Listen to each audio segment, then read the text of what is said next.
Okay. Y'all killed Hentai, deleted it from the internet, Yeetus.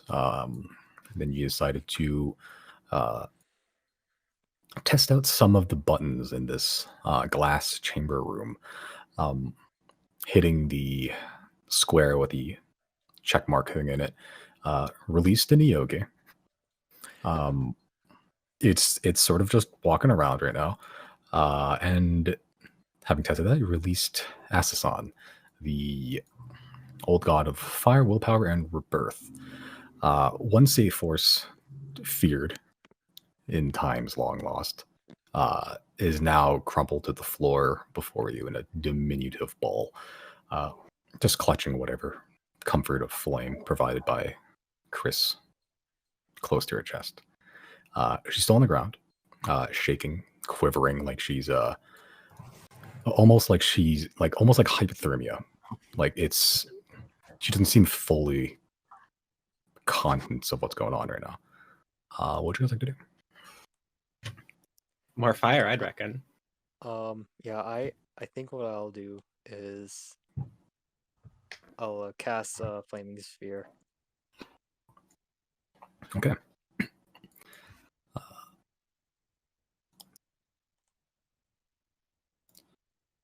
Okay. So just right on top of her.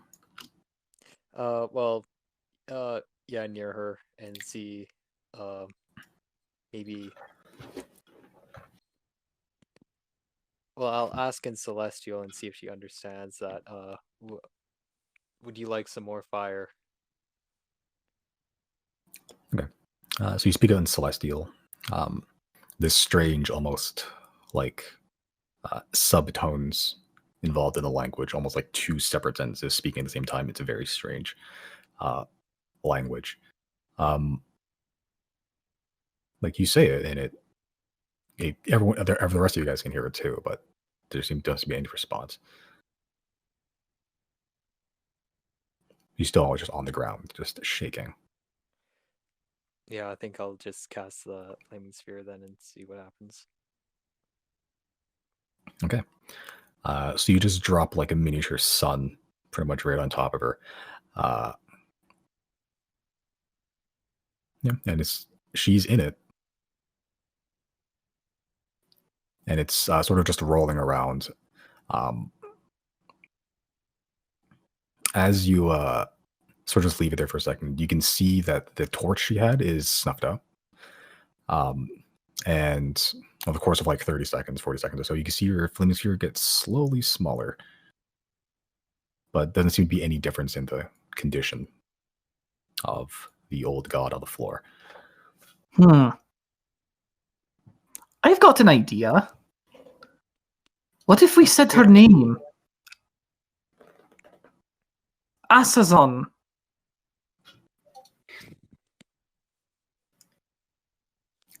You say it, doesn't seem to be any response.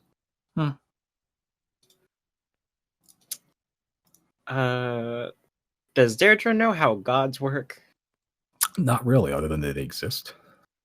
Okay. Like there's not like a book that's like this is how gods function.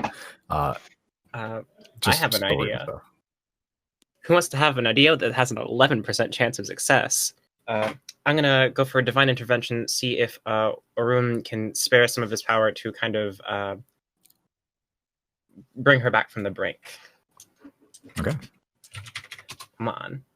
Can I try one thing while you do that? What you doing?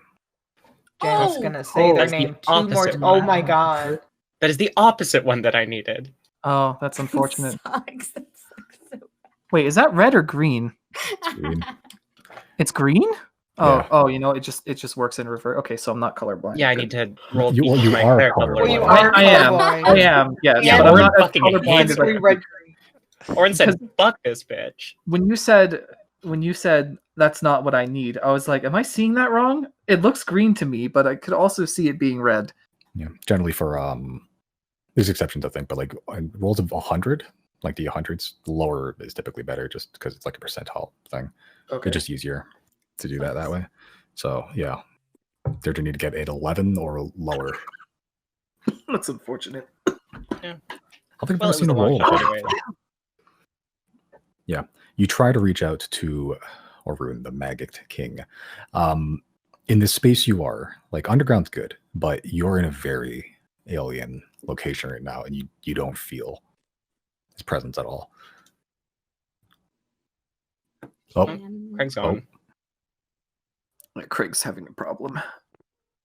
Okay. What were you doing again? I don't remember. There's a giant ball that is slowly being diminished on top of an old god of fire. Maggots don't exist here. What else would anyone like to do? Can I use one of the charges on my truth seer to make a? I don't know if this is a medicine or a religion check to see if there's anything I can do for her. This would be more of a religion check. Okay. You get advantage because you're going through the library.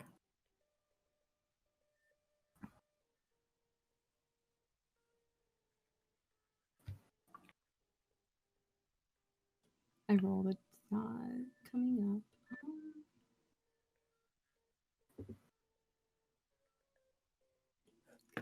Give me a second. Who was that? That was Misty, who needed a second. Oh. I didn't realize. That's what she meant by I need a second. Yeah.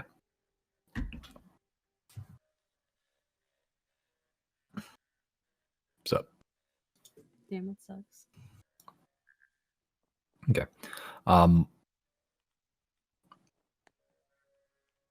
Yeah, considering that you got your information from another god, this wasn't like a super high roll. It just allowed you to make it. You get the sense that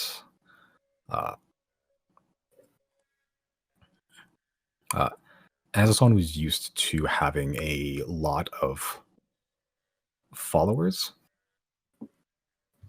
and that and you remember the document from the other. The first terminal you encountered where gods sort of thrive on worship. And very quickly, Azazon went from having lots of followers to basically none in like a split second, and that's taking a toll on her.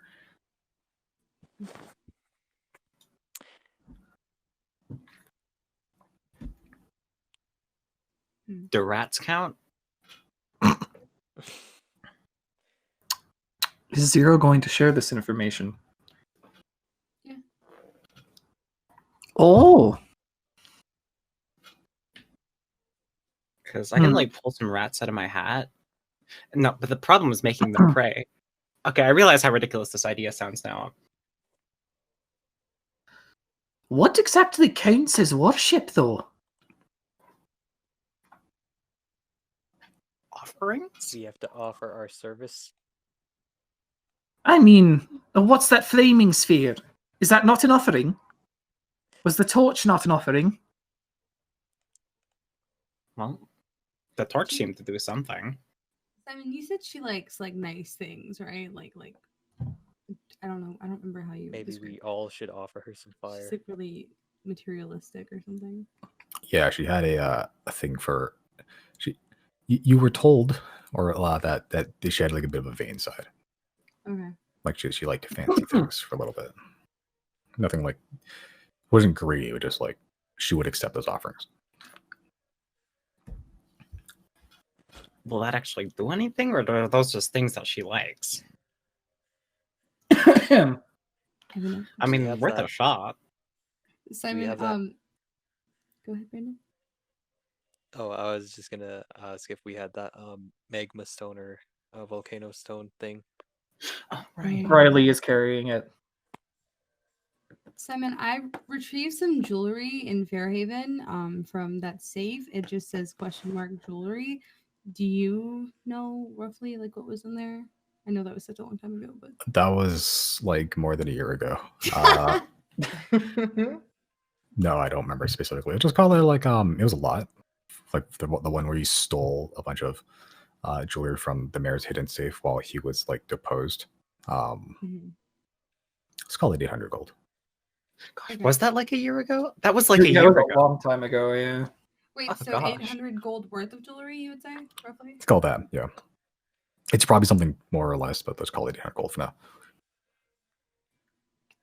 Can I pull a few pieces out of there, like 300 or 400 gold worth, and just like kind of I know she's also on the ground, but Zero's gonna like kneel down on their knee and just like present it to her almost like an offering and kind of just see where that gets them. And they're also going to like make an effort to like mentally like pray to her and like offer this. Does that make sense? Sure. Make a religion check.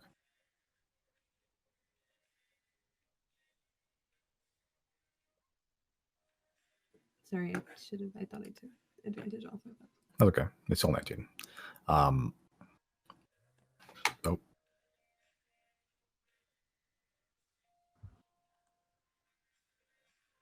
Yeah, they're gonna kneel down and present it to her and just like kind of whisper like a small prayer under their breath of just like a offering. okay. Yeah, you've had plenty of practice at this point, like not every night, but like frequently. So get on your knees and sort of bow your head and sort of place an assortment of jewelry, like a big handful, pretty much, of and just like studded brooches embedded with like gemstones and like gold necklaces and rings, all these just smattering of jewelry, and you sort of place it near her, near the flaming sphere that is still slowly being diminished. It's gone to the point the size isn't like deadly anymore. It's like about half the size it was. It's probably about the size of like a little bit bigger than like a beach ball at this point. And as you sort of place it there, you see it begin to melt pretty much and turn into this slag like magma almost, as it sort of slinks into her body and sort of wraps around her. You can see her sort of gray ashy hair goes, just the tips lick up with flame a little bit as these magma material sort of sinks into her skin. You see a little bit of life enter, but ultimately it still goes back to the old sort of just gray, withered, ashy texture. And the flames licking up at the end of her hair begins to fade as well. She stopped shaking, and her breathing's returned to normal, but she's still on the ground. Riley will speak up then. Are you okay? I don't think she's conscious. If Any Zero's, response? Oh yeah, go ahead.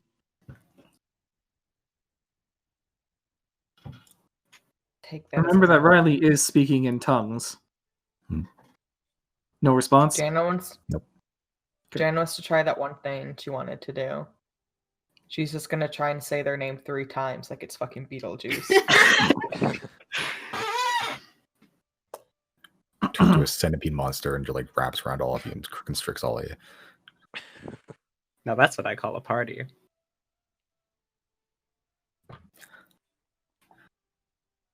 Well, So you're- go ahead. I'm seeing him 3 times. No effect. Doesn't respond to Riley or anything. Her eyes are open, but like barely. It's like she's on the verge of being asleep. Like her eyes are like half open, but she's not focused on one particular thing. If I'm already kneeling down there near her, like how far away from her am I? Like a couple of feet? Yeah, you're pretty much like you're all up in her grill at this point. Okay, I'm gonna extend my hand within view of her, hopefully, and just kind of offer it, just to, like offer to help her up if she would like me to. I think so.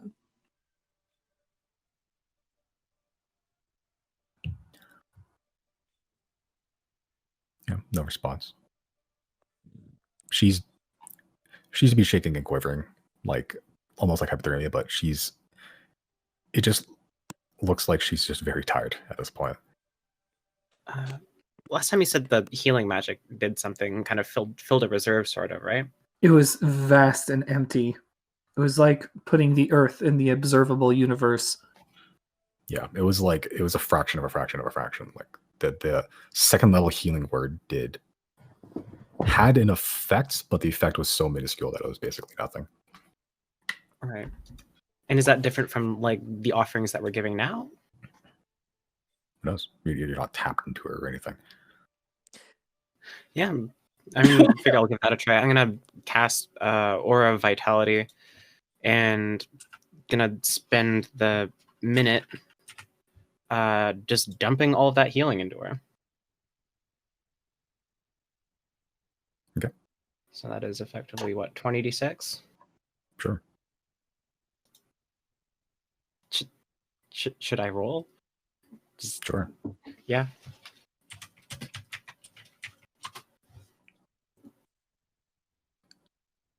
Yep. So you dump your healing energy into her at this point. And you get that. I don't think Bradley mentioned it last time, but like you get a sense of there's a vast space within her that used to be filled with something, and it's now just pretty much empty. And even your healing over that extended period of time has a very, very minuscule effect. Better than nothing, I figure. I think maybe we should present her the volcano stone. Is that Sounds good so? to me. Did we ever find out what that stone does exactly? We It didn't. can be magically imbue a thing with like fire properties. Yeah, I think you said what, it makes like a flame tongue or something adjacent to that. Could very easily make a fire sword out of this. If you really Anyone want needs to. a fire sword more than a god? This is assuming that the god actually responds to it well. I don't know how valuable of a tribute this is, but I suppose I can give it a try if everybody's on board. I'm Yeah. because we haven't really made any use of it otherwise. So. That's true. All right then. Riley will present the volcano stone and offer a small. I hope this fills that void just a little.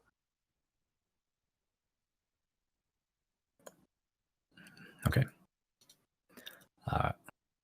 So you sort of place it just near her hands again.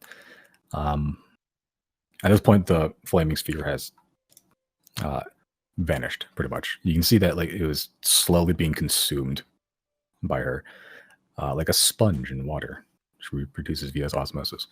And you place this sort of triangular opal with the cracks, the red cracks that run sort of from the one side of it, and they sort of coalesce near one of the corners, giving the illusion of like a volcano, like leaking magma. Not glowing or anything, but it is very pretty looking. And you sort of place it at her hands as her fingertips touch it. These like jagged, gray, ashy fingertips, almost like the like a burnt end of a cigarette. Like it's just this gross, ashy texture. And as she grazes her fingertips across this opal gemstone, you see the red cracks within the opal begin to flare with light, this bright orange light, as that light shoots up her fingertips. And as it does, a lot of the ash just gets ejected from her arm. Like it goes all the way up to her shoulder, where it stops. And all the ash that gets ejected just hits the ground, making this cake, just caking this weird metal floor around you with this smattering of ash. And she has renewed skin under where her arm is now. The rest of her body's still a gray and ash shape, but it seems to have had an effect. Once that effect happens,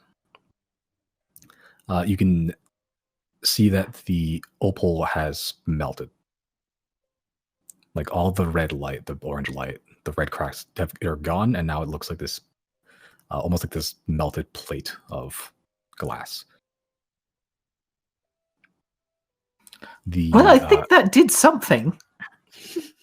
The ash begins to slowly envelop her arm again until it's back to that gray ashy form, but you see as her eyes shoot open and she sits up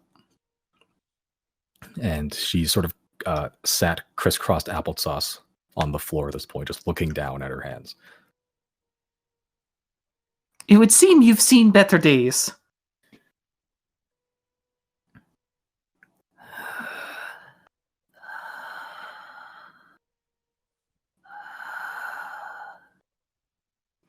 She's breathing. For once. It's a good sign. Somebody else make an offering. I mean, that was kind of one of the most valuable things we had, and thematically appropriate too, and it only did that much. It is now no longer in my inventory.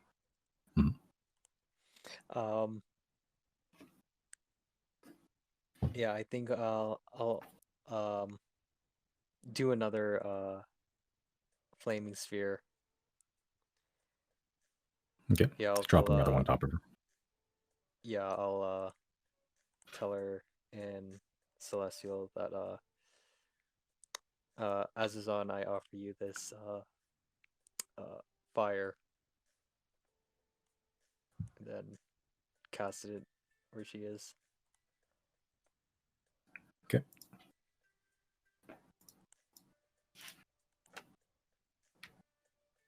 Does anyone have any aquamarine left? Any what? Aquamarine. Oh, I think I have like one vial of Arcanium left, or did we use that? Or I guess yeah, not aqua, Arcanium. Yeah, I think we used up all the. No, I still have one vial of Arcanium. Are we? So we just awakened this ancient god, and we're like, "Hey, want some drugs?"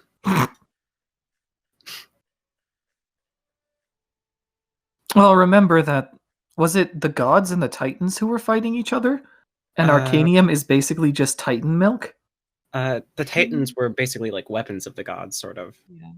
Oh, okay, never mind. I'm an idiot. Like big, like constructions or whatever. I'm not entirely sure. Like, were they alive or what? They're like a mixture. Okay, so essentially like constructs. Some, like it just varied from god to god. Fair. Did you know if the gods like use Arcanium for like themselves, or is it exclusively the domain of the Titans? As you know it, even the rest of you would know this. The story is that Arcanium is just like a byproduct of divine power. Pretty much, like it's just like it's just diluted god juice that's mortals just used, pretty much to make arcane magic. Well, she's looking pretty diluted. I guess I will. Is she like mobile? Is she like conscious looking? She's sitting, just breathing, looking at her hands. Yeah, that's better than it was before. Yeah, and no reaction to the flaming sphere, or what? She stuck her hand in the flaming sphere and seemed to be taking chunks of it and eating it. Huh. They're just gonna pull up the vial of Arcanum and offer it to her, like in Celestial, like, "Hello, Deirdre. Last to my knowledge, servant of Orin. Nice to meet you. Take this cool vial of juice." Except she's gonna say that like Deirdre would.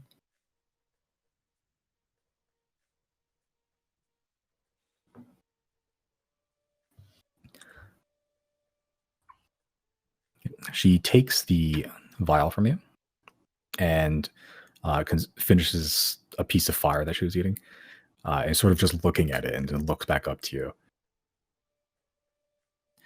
I'm unsure if this would be of help, but she says back in Celestial, "Let me eat what I have for waste," and chucks it clear across the room. She didn't like it. She thought it was waste. Well, the gods are picky, aren't they? Well, she knows what she wants. Can't fault her for that. Simon, are the apotheosis vessels like reacting to her presence at all? No.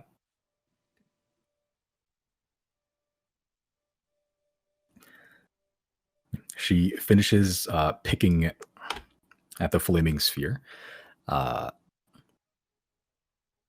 and still looking down at her hands, and looks back up to you all. Did we win? Win. No.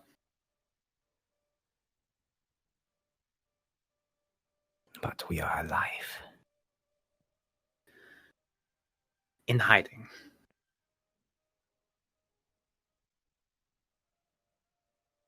I see.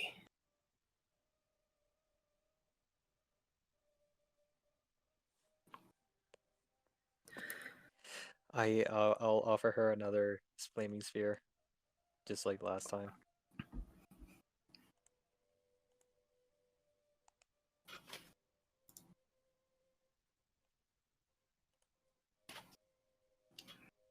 Whoops.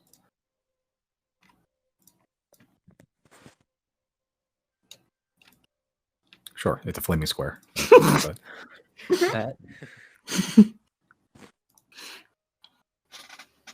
Wait, Deirdre. Win what? Well, I'd imagine like everything. All of the things that we just learned. But with all of the the invaders and such. Oh, do you mean like the squid thing? Yeah. I would say whatever fought the gods seems to have, for the most part, won.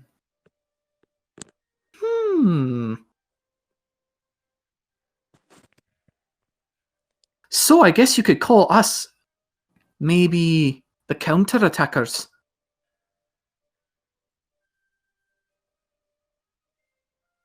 I mean, if you would like. It makes the most sense. If those squid things dueled the gods, and we beat them, does that count as a win for us?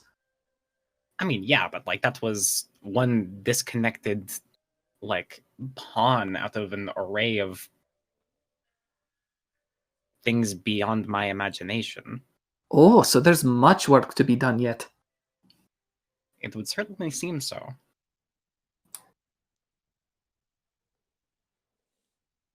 But when I was raised, I was told to prepare for war. I would say whatever's happening,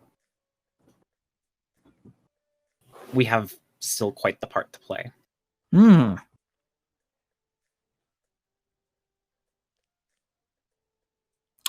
Riley's going to turn around, face away from the rest of the group, and take out his sword and just kind of look at it and be like, hey, if we help her, is this technically treason against you? Speaking, of course, to his god. Make a religion check.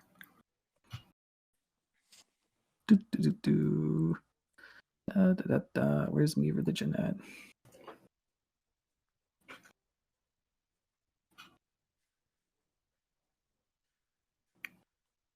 As you sort of focus in and onto your sword, the narwhal tusk encrusted with barnacles, the seashell hilt. You close your eyes and you hear the sound of distant waves crashing against rock, seagulls. You don't sense any conflict or strife or anything. It's very soothing. Well then. You look back and you see Azazon, the old god, just looking at you. Pretty much, Riley. And you see her, you hear her say, Queen, she pans over to Janna as she sort of scans the room. Maharl pans over to you, Deirdre. Arun. To you, Zero. Elena. And then she pans over to you, Chris. Here it comes. And she was fine till then, and then her eyes, like her brow furrows like in confusion. How did you get out?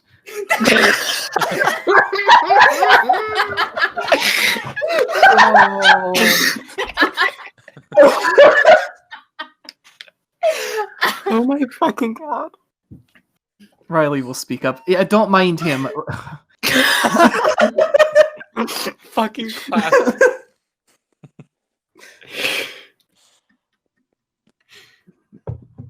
Oh.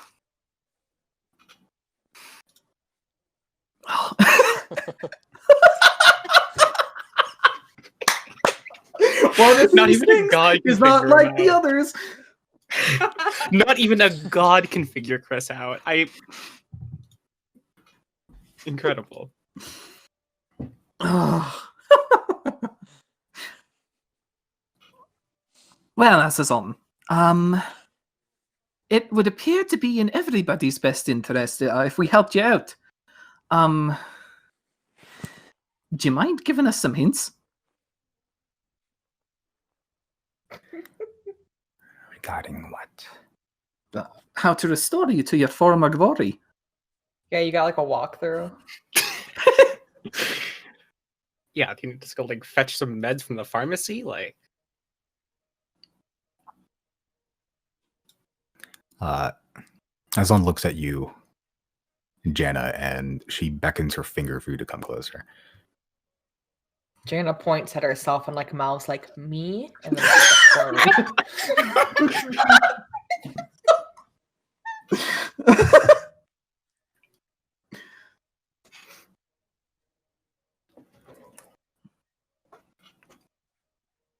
Okay. You step forward. Yep. Okay. So you step forward. You're pretty much shoulder to shoulder with Zero at this point. She stands up very, very steadily, or unsteadily, I should say. This struggling. It's almost like she has a case of Bambi legs right now. Jana tries to help brace her.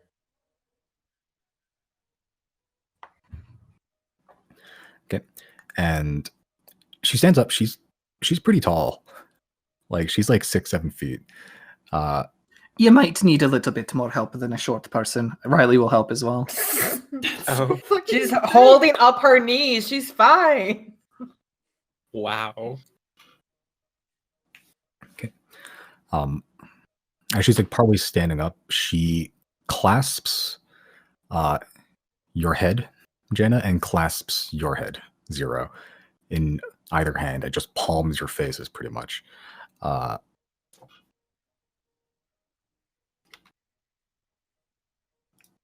Zero's into it.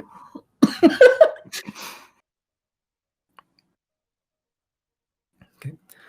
You both feel something being siphoned, like something's being sucked from your brain. It would be disconcerting for you, Zero, but you feel like a wriggling in your forehead, your third eye, pretty much, and it doesn't seem to hurt as much. Like the process is being aided somewhat. Janet, this is fucking freaky. Like it feels like your brain's being sucked out through a straw. If that's the sensation, it feels like she's gonna try and like get out of her grasp. There's no explanation of why that's happening. Okay. Make a strength check. Strength check. Or athletics or acrobatics, your choice. Ooh, I'll do athletics, I think. I'm good. I guess not. Okay, yeah. Like her hand is like cradling your head like a ping pong ball right now. She's pretty much wearing her hand like a helmet. Like there's no getting out. You don't have to. After about 6 seconds, her hands release. And she looks at you, Zero, and says in common, "Give your patron my thanks." I give her a respectful bow. So, you are the next generation of Chosen.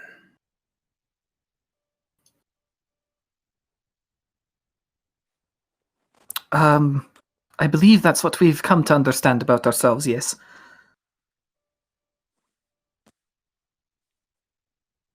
Sounds like you know more than we do, though. So, wanna like tell us what's happening? Hiramir, the invader. Hiramir, the invader. Hiramir, invader. The moon. Moon. Oh, is that what that is? Oh, I don't. Wait, was that the moon? Yes. Yeah. Yeah. They call it the moon these days. Do you not even know the enemy you are charged to face? we might now, because I think we just dispatched one of their guards. But before all this, we were simple travelers.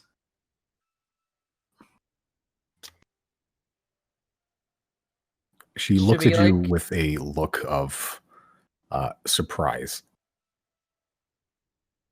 How long ago were you chosen? Few months. It depends on About 3 when years. It the was the choose- deer thing, wasn't it? That was we were all specifically chosen. It did say that we were chosen then. That would Oh. probably be the most accurate estimate. Huh. 3 That years for me. was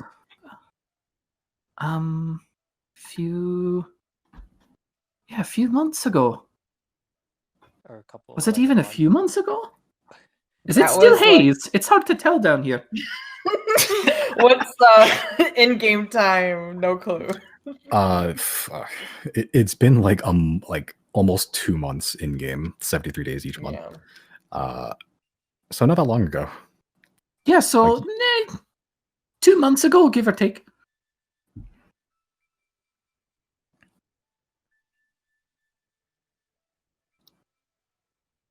Okay. She sort of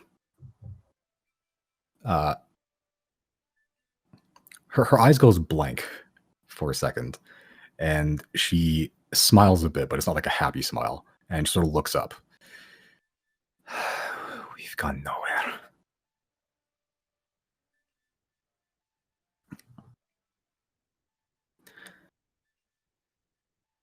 You have been chosen for a few weeks at best.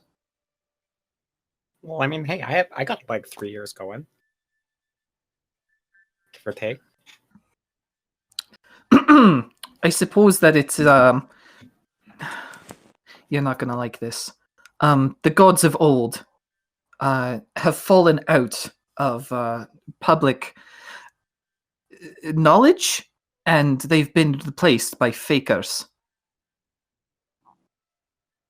So it really, I mean, we're brought up to either believe in these fakers or to not believe in anything. So it's it was completely beyond our control.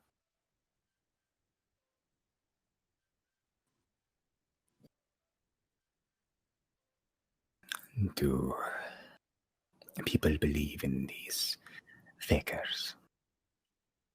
She asked why. What? Do people believe in these fakers with all their heart? From what I've seen, they're pretty genuine. Then they are not Pretty, fake. Oh, that's a problem. All right, then let me ask you this. Does the word or the words the 10 mean anything to you? No. Then they are either new or they have risen up from an old faction. How about a few of their names? Yeah. A name like Deirul. There was no such god in my time. Ebel? No. Then they rose from nothing. Or perhaps old gods by new names? Perhaps ones that have struck some kind of deal with the invaders to remain in the public view, to maintain their fullness, their worship. Misty, what was the name? Wow, I forgot everyone's names. When your evil sugar daddy was in your head. Okay. We were in with Monty. He said another name, didn't he? Someone else was down there. Yeah, he never said a name, but he did acknowledge that there was somebody else there other than Monty. That I think he said. Oh, okay. If we don't know the name, then Jana just wants to say Monty. Do you know who Monty is? No.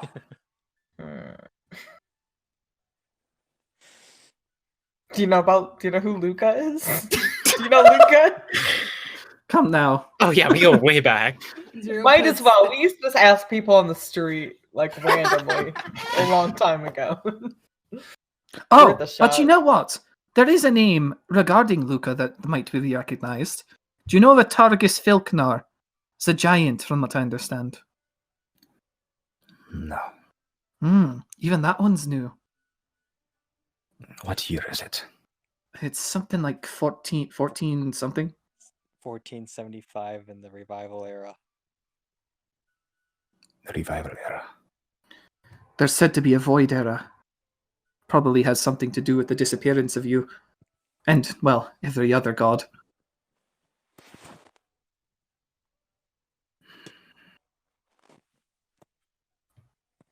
I cannot stay here.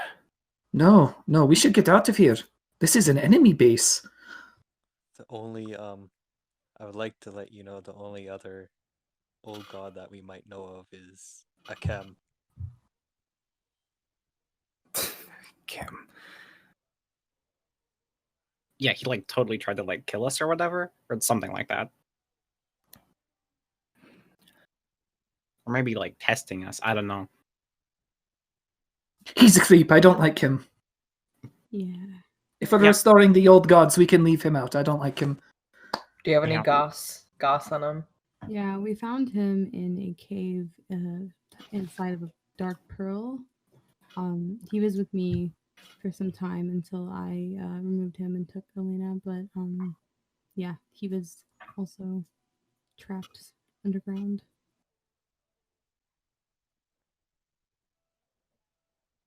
This I have no knowledge of. Akem is selfish and arrogant. Yep, that's up. Yet, during the combat, Akem was also amongst the most powerful of us.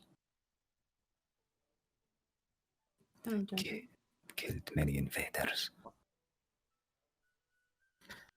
Chances are his evil ways are all in preparation to fight this enemy, so even though I don't like him, I guess he's got that going for him. Oh well, we can fight this enemy without him. Do we have to host a family reunion, get all the gods back together, get the band back together, and unite against this enemy? We know Merrick has one. That's true. Yeah, he does. We don't know what its name is, though. Can I use silent image to create the image of Merrick's god, and I'll back up so she knows it's an illusion, but I'll kind of show her and ask her if she knows who this is. Okay.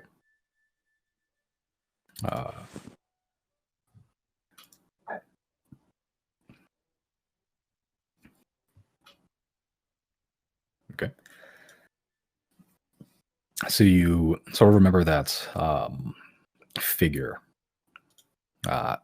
standing behind Merrick during that thunderstorm.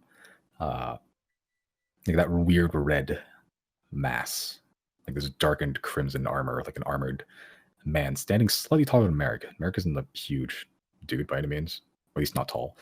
Armor is decadently adorned, battered, but adorned, and it's almost insect-like with a helmet like a grasshopper, with like chain-like antenna from the top, and just spiked and serrated at every edge possible.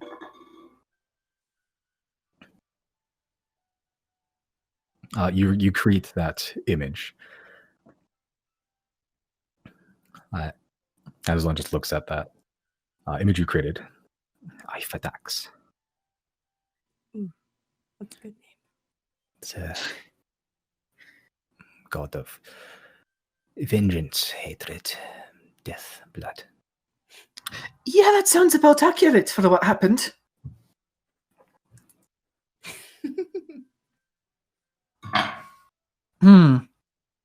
Well then,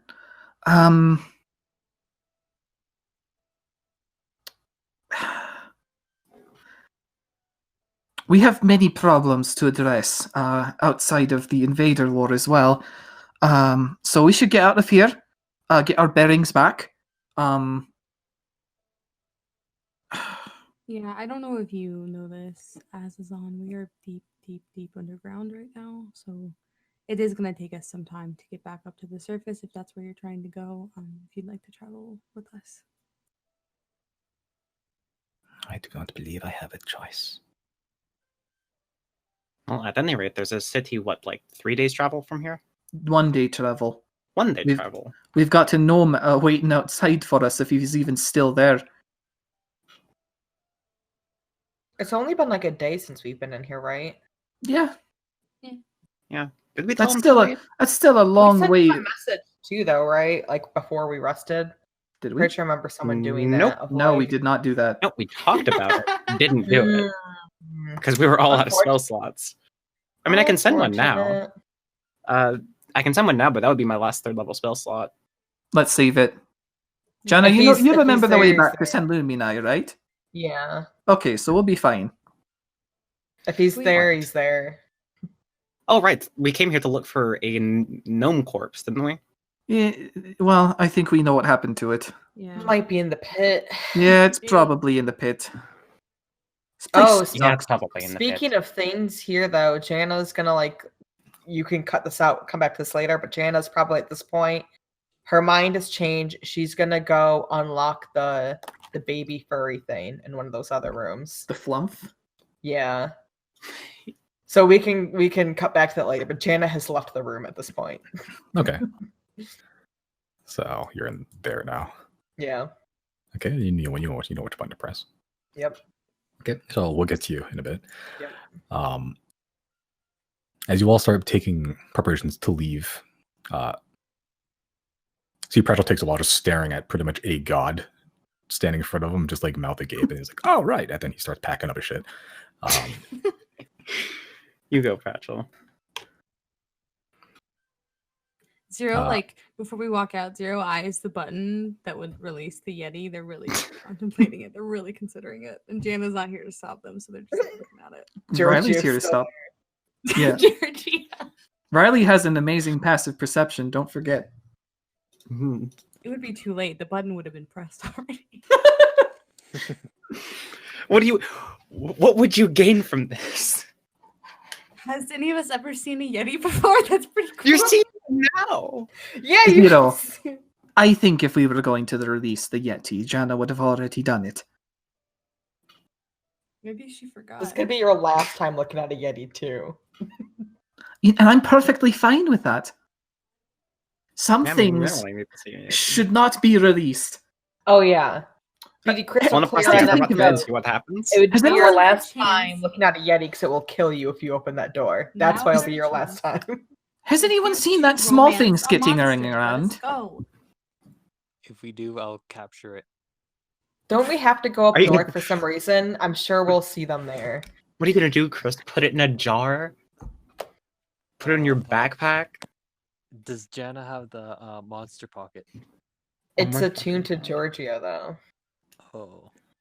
Yeah. Okay. Well, right? I'll Is try. that how that It works, is. or is it attuned to Jana, but she can put whoever in there? It's attuned to you, but Oh, you never mind. you link it to another creature that's willing, which is Georgia. That's willing. Oh, is the that's problem. willing. Yeah. You can use it, you can throw it and stuff, but like if it's attuned, It might not work. yeah, you'd have to you'd have to unattune from it, which is you have to unattune from it, unlink Giorgio, and then you can use it as a Pokeball again. I mean, it wants to Yeah, I'll just say that that's out of the question. Yeah. What's the thing that Pratchell does where he like kidnaps and Oh, giant? that's his own thing. Yeah. Pratchell, now's your chance. Yeah, he has a free spot now, right? Yeah, kidnap a space alien. Well, he may have taken up the construct. Oh yeah, he did take the one in the room before, the big robot or whatever. Mhm. Or does he want a Yeti? Just like swap them. Put this thing in the cage. Do not tell him that. Do not tell him that.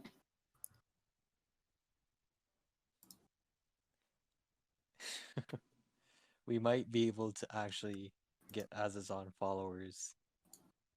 Maybe What? people in Sen Lumina Yeah, that's true. would The gang follow. starts a cult. Yes.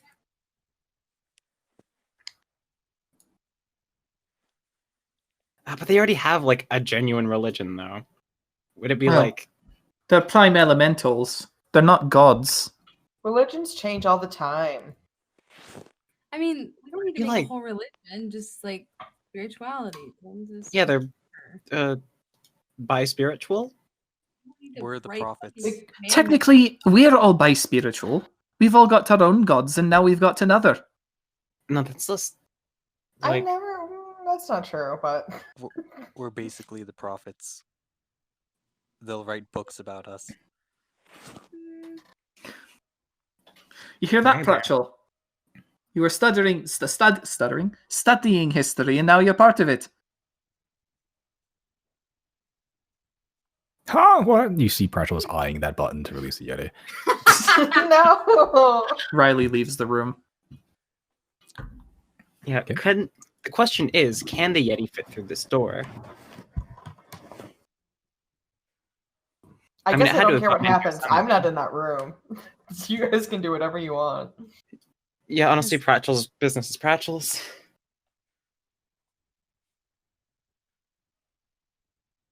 Okay, who's leaving the room? Riley's gone. He's out. Okay. Oh, Uh, linger. Isn't Yeah, they're that just gonna dude stick still with walking Azazon. around? Yeah, I was literally asking about that like 2 minutes ago. Okay. Cool. I will try and continue like giving flaming spheres to Azazon.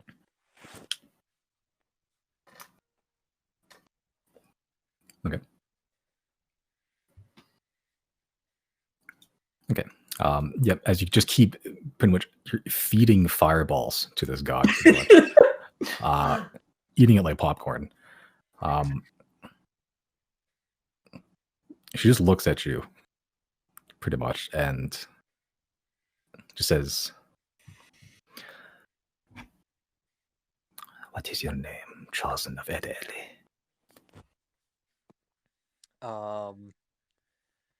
My name is Chrysostomus Killager. You already have the part of the name that matches your patron. Not even I knew the name. How did you come to be in his service? We found ruins in a forest and got through the ruins and found a little guy named Monty, and he took me down to see him.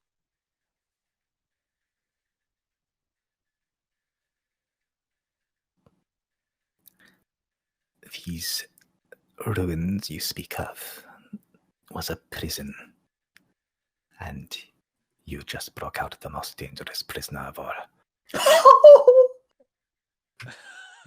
Deirdre raises a bird eyebrow. Oh, so that's why that Minotaur was there. Huh.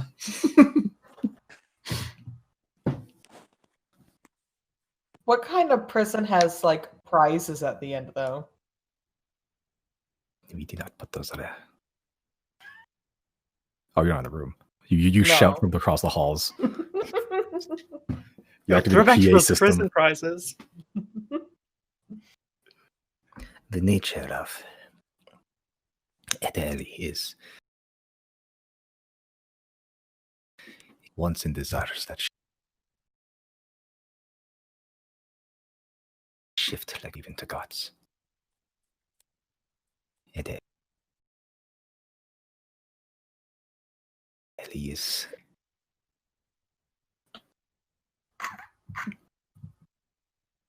that is the patron you have chosen. Is it powerful? God damn it. Out loud.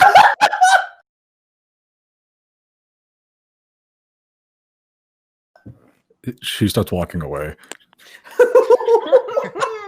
Yep. They're just gonna Yeah. follow her. Okay.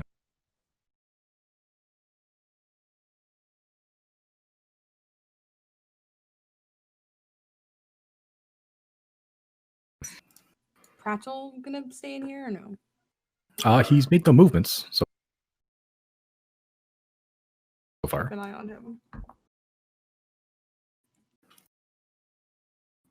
Okay.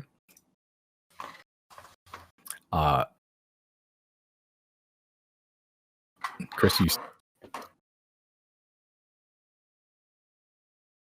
Brennan.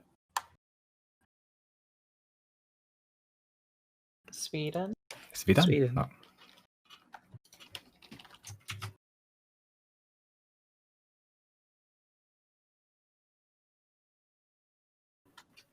Yeti. Brandon? Made-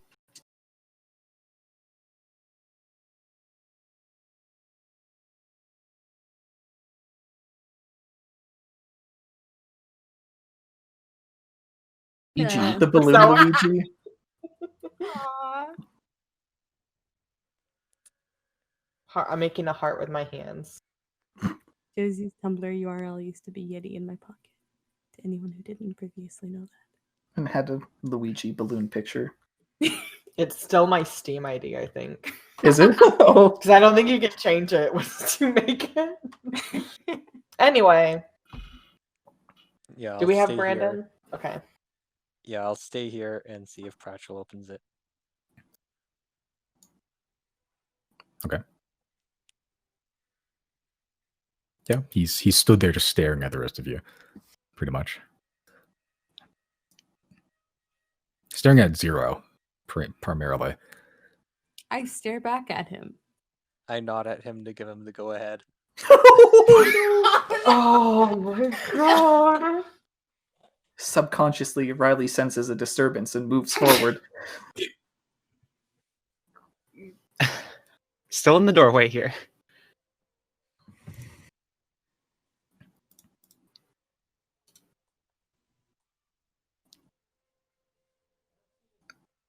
Yeah. Pratchell starts like rubbing his hands together and slowly pushes the button.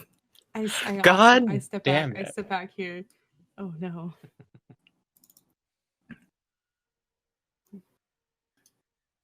Deirdre Okay. looks over her shoulder just as the button gets clicked and just. So that glass barrier melts and phases in with the ground as the Yeti like hits the ground a little bit and then stumbles and then looks up and is gone as Pratchell has cast a spell and it's no longer. Oh. Fucking Pratchell. Good for him. And he sort of just Obviously looks back at he looks like the both of you. That'll make up for the Rambler. Okay. As he begins to walk and like very happy Sims walk out of the room.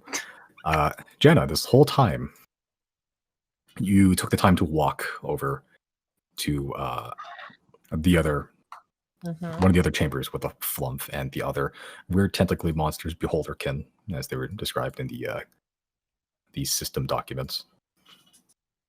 You release the flump. Mm-hmm.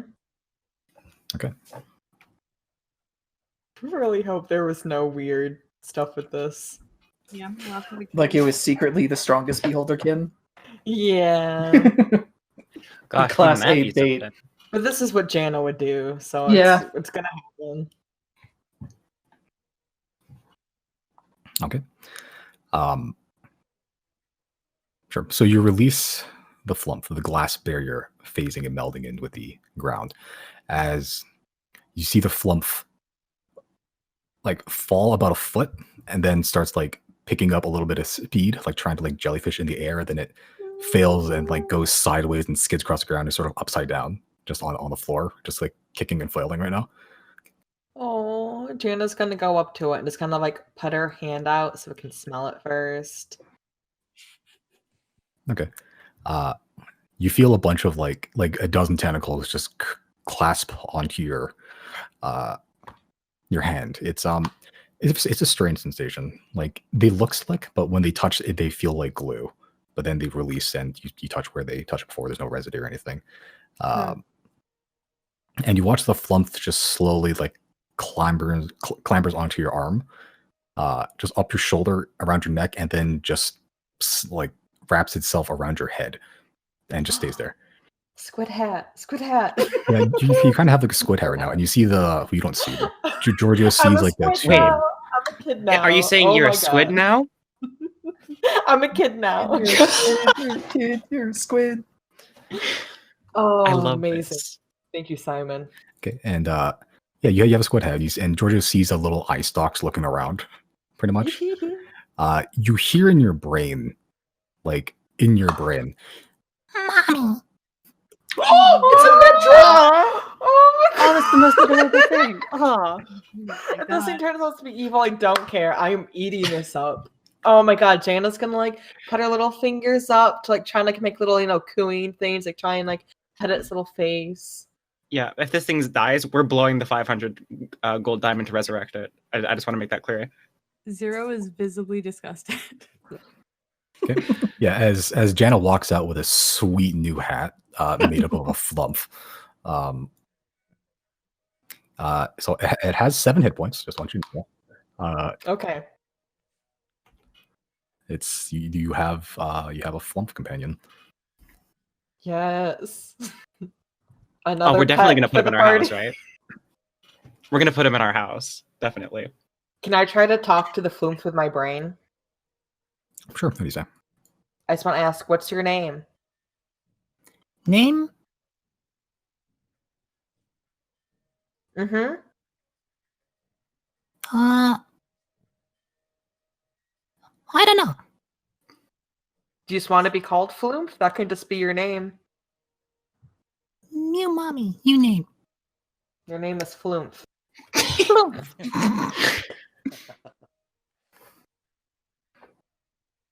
that okay? Yeah. Mikloop. All right. You feel the tentacles like caress your cheeks a little bit. It's a very strange sensation. Okay. We shall see how the consequences of that action.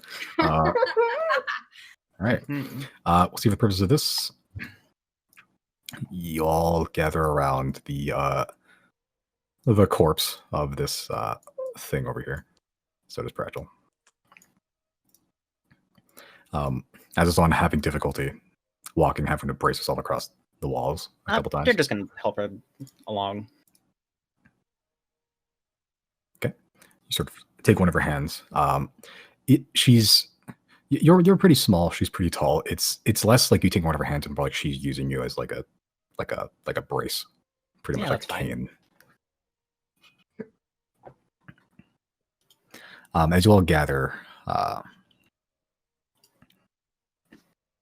Azazon speaks up. There are a number of gods here. Do any of you know of one known as Osmin? Googly. I would imagine that's the Deirdre Don't thing. think so. Dare to make a religion check. Yeah. Can I get guidance as I pray to Orin for, like, hey, help me out here, dude? Yep, you are consciously aware of the fact that you're going to or try to remember. So, yeah.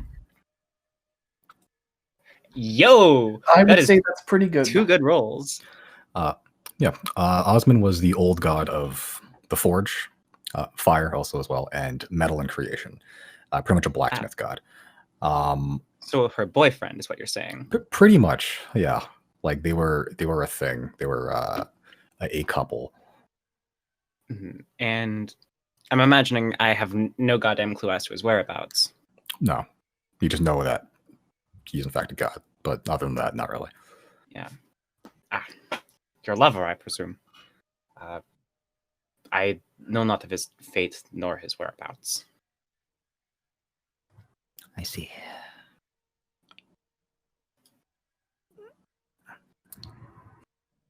I may have been a bit crass and temperamental, but I do appreciate you freeing me. Gods have long memories.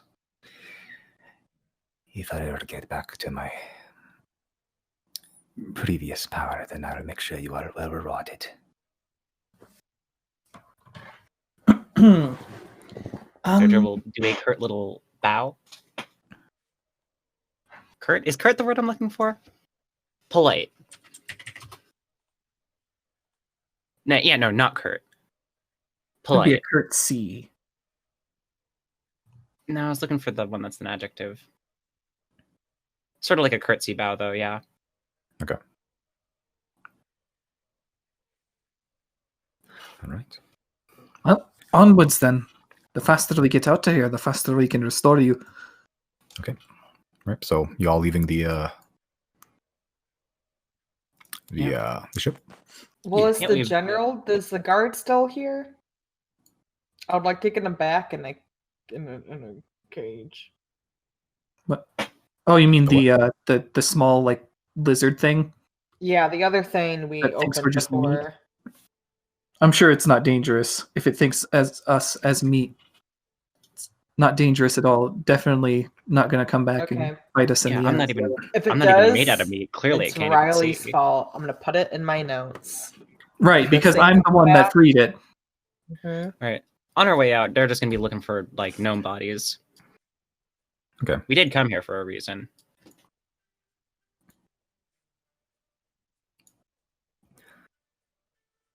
Okay. So you all leave the establishment, I suppose. It appears such. Yeah, I'll keep an eye out for the Neogi. Okay. Are you gonna just search for it, or are you gonna just try to look for it on the way out? I think I'll do a quick run around the ship and then look for it on the way out if it's not in the ship. Okay. You're checking every room or what? Yeah, that sort of thing, and maybe the roof if it looks like it might have crawled up there. Okay. Just make an investigation check.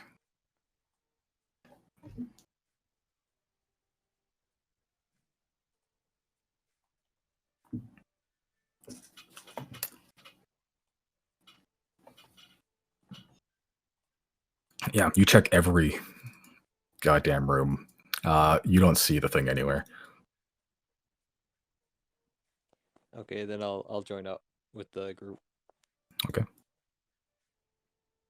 Okay. As you all head out of the building, you don't see any dead gnomes. You don't even see blood really on the ground.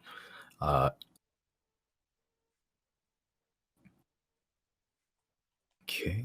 As you all exit the ship, now that you're aware that it's a ship, you pass by the corridor with that the gate pretty much with a weird orb in the center. Yeah, we're all like super blacked out. Not sure if that's on purpose. I think I was messing with the lighting. That's why. Whatever. It's not matter. It doesn't really matter at the grand scheme of things. I'm just gonna put you down back instead of Lumina. Okay. No gnomes in the corridor either? Map again. Look at a map. Yeah, just generally. Yeah. Yeah, so you're just gonna ditch all those weird vials she picked up a couple sessions ago. Also, figure they're probably not useful anymore. Okay.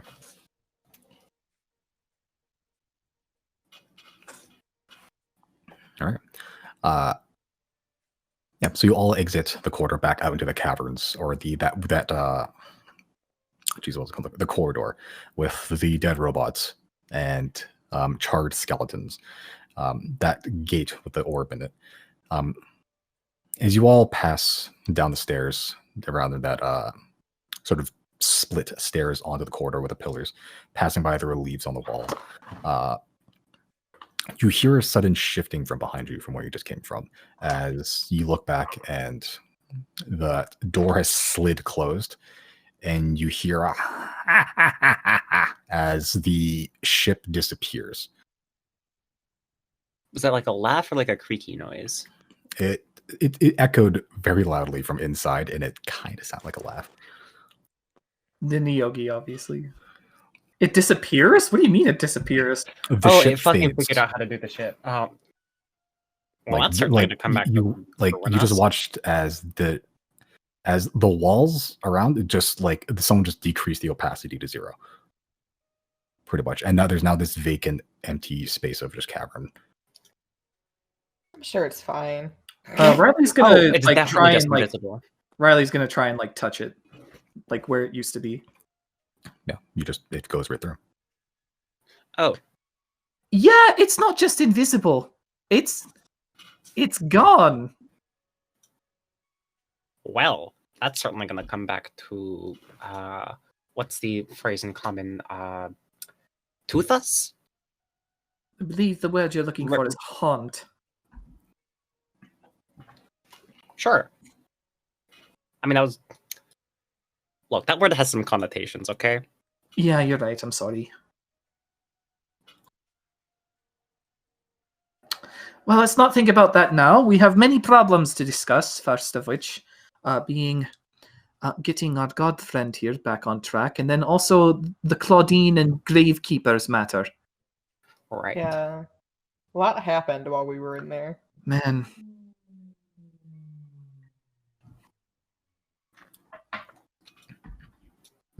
All right, let's go. Okay.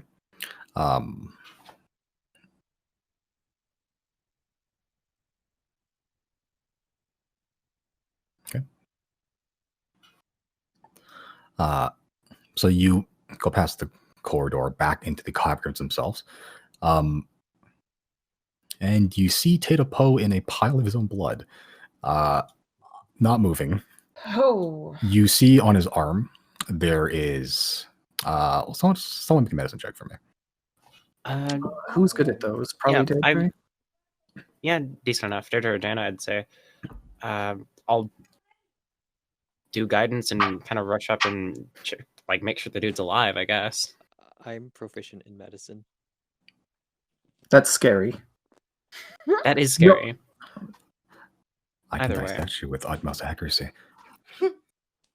That's pretty good. Do it. Okay. What the hell? My medicine modifier is higher than yours. Jack of all trades, probably. Yeah, probably. Okay.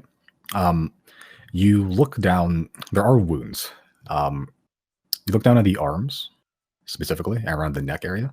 You notice that there is a lot of lacerations, and they look to be dull and blunted, like it wasn't from a knife or a claw or anything. These look like scratches. You also see inside there is inside the wounds the beginning of fungal mycelium, and around the arms are fungus, millimeter tall fungus growing out of his arms, and he seems to have scratched himself so much to the point that he bled out. God, that's kind of fucking brutal, huh? Well, I figure we can just bring him back to Sin Lumina, and then just revive him. You want to revive him in the state that he's in now? Well, no, obviously we're gonna clean them out first. Okay. I agree that we should at least bring him back so people can see what, like, very suspicious if a group of outsiders goes with local and just says local dies. Yeah, I'd have to take the time to prepare the spell. That's a fair point, I suppose. So, generally you can just bring us back. I can put them in my magic bag of... Well, I mean, he doesn't really need to breathe anymore, so... Yeah.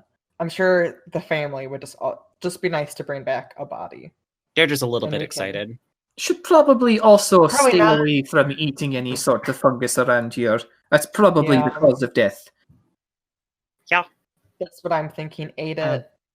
they're just gonna... Script something. How long do you figure it would take to, like, clean them up? Like, get all the fungus infections out and such? It depends on how good of a job you want to do, but it would take you... it's mycelium. It grows in. It would take you, like, a couple hours. Like, to get Okay, so everything probably good. something to do over our next rest. Maybe, yeah. If we don't make it back in time. Okay. So you try to go back the way you came? Mm-hmm. Okay. You no longer have a guide with you, so you will have to roll. Well, we have a ranger. We're fine. Yeah, and definitely... Can I argue for disadvantage? Because I feel like anytime we've navigated these caves, like this wasn't anything crazy. I feel like Jana's had a good handle on just navigating these underground caves. I'll Can say argue that? I'll say because you were guided here once, and you're trained in survival and stuff, like you would be able to accurately backtrack at the very least using the path that you remember that you took. I'll give you advantage for sure. And I'll give you guidance. Because... Jana Yeah. can give herself guidance. Herself, thank you. Gosh, okay. Can I take both? Can I get 2 different? No. Okay. I will let Deirdre give Jana and not inspiration, guidance. I'm helping. Zoop. Thank you. I needed that. What is a survival? Survival check, yes. Yo! Yeah, baby. Who even needs guidance, really? Oh, that's right. I get to roll that as well. Nice. Yo! 29. Well, I can roll tonight. Okay. I'll say that you rolled so damn well. Like, it took you a day to get here. I know how to get back there better. Yeah, like you figured it out. Like, you got this on lock. You're like you went through his path, and you're like, why the fuck do you do that? You could just do this instead. Like, you're so brutally efficient that you can get there like by the end of the day. Hell yeah. Okay, do we get our ropes back? If you want to take them back, yeah. Yes. Yeah, I'll good rope call. back. Okay. It's my only rope. Okay. The first couple of hours, you do encounter that mushroom field again.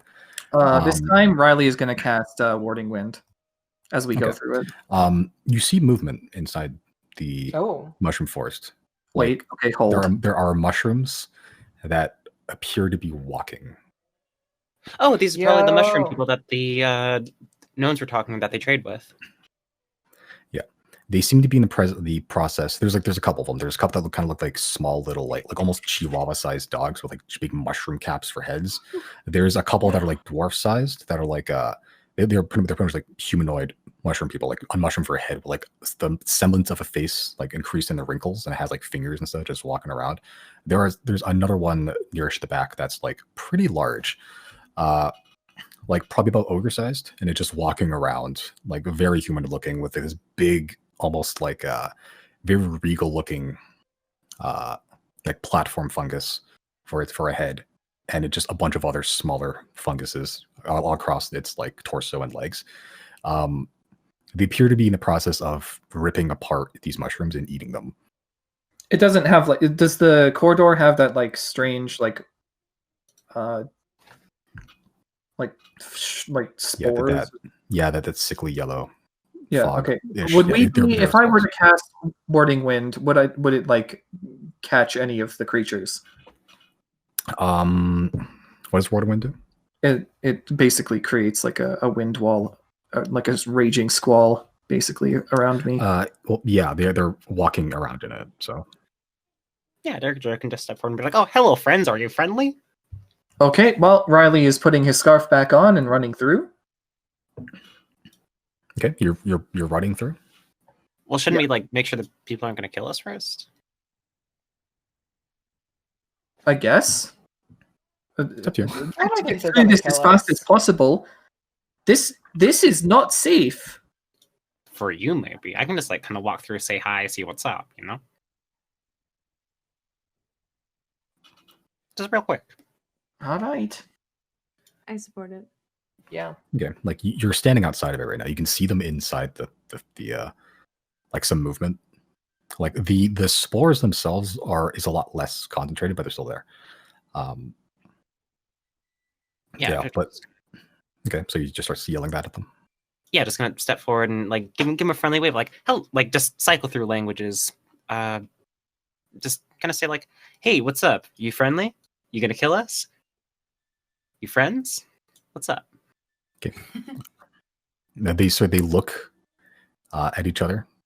The big ones and the dwarf-sized ones are looking at each other.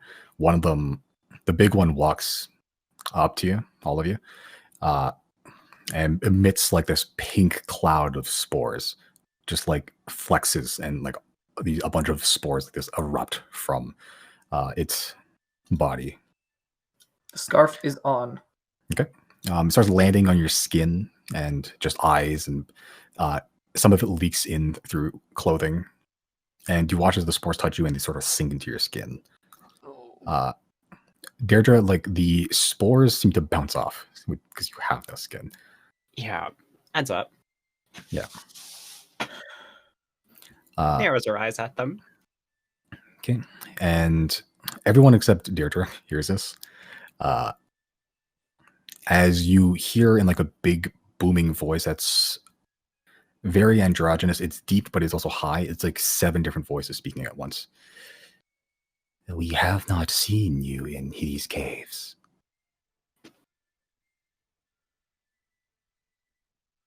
So You said Deirdre would just it's like just standing there and looking at us, right? Pretty much, yeah.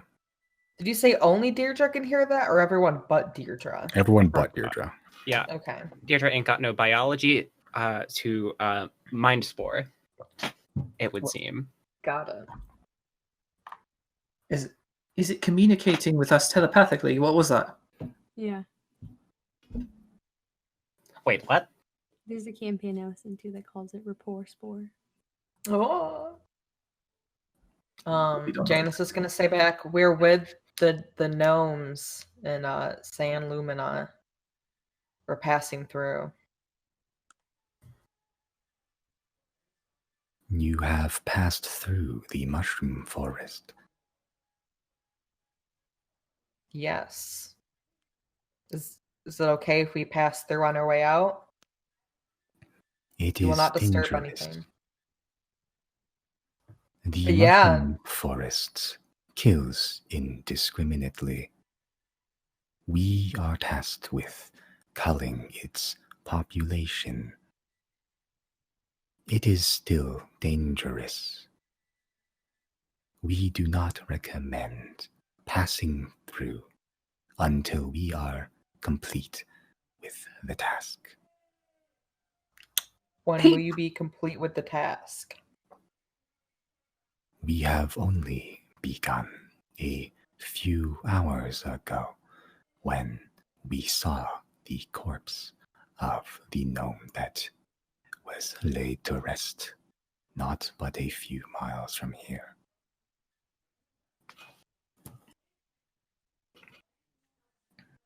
Is there a way around? How long is this area that has the spores? Last time you went through it, it wasn't super long. It was only like 30, 60 feet or so. Like you if most of you like double dash through it, you can get through it like pretty quick. You still just be breathing into some of the spores. It's less concentrated, so because a lot of the mushrooms have been broken down by these guys so far.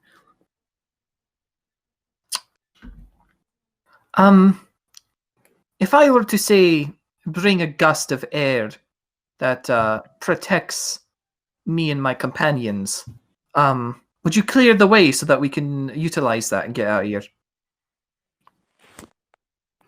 The minute you have that thought, all the mushroom people would just begin like filing out of the hallway. Like you weren't even done with your sentence. Well, the willingness is there, but I would still like your formal permission. We will pause. All right, perfect. Thank you. In that case, everybody gather around, and then once we're all in like a tight-knit circle, I'll cast Warding Wind. Okay. Gosh, intense fellow, that one. And we'll walk through, and hopefully no spores will get us. Yeah, you create a perfect dome. I think it's just a sphere. Wait, Sphere. okay. Yeah, well, close enough. A radius around you. So Yeah, radius. Yeah. The concentration is low enough that you just blast through any spores. Like this perfect circle around you that is, it's collecting all the spores, but it's not getting into your bubble. Right. So yeah, you can walk through perfectly fine. All right. And then I don't know how the visibility is on the other end, but once I get about like 60 to 100 feet out, I'll wave back, give a thumbs up, and then a little bit further out, I'll dispel it. Okay.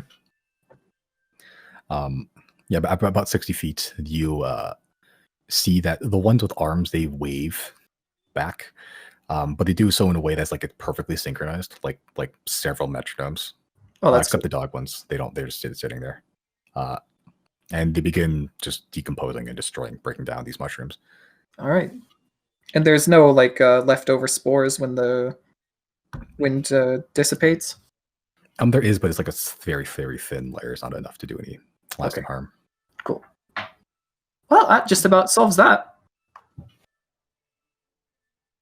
What was up with that? What was up with what? Y'all just kind of stared at that dude really intensely for a while. Oh, right. Oh, I think it was communicating with us with its spores. Huh. So, don't worry, Deirdre. Problem solved. Everything's fine. We can move right along. Well, works for me.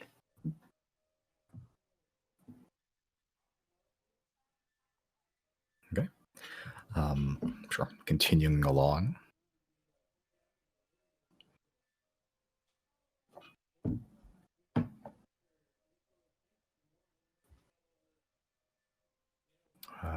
Yep.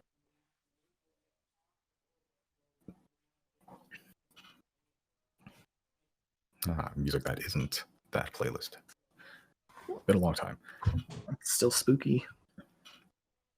Still in caves. True. All right.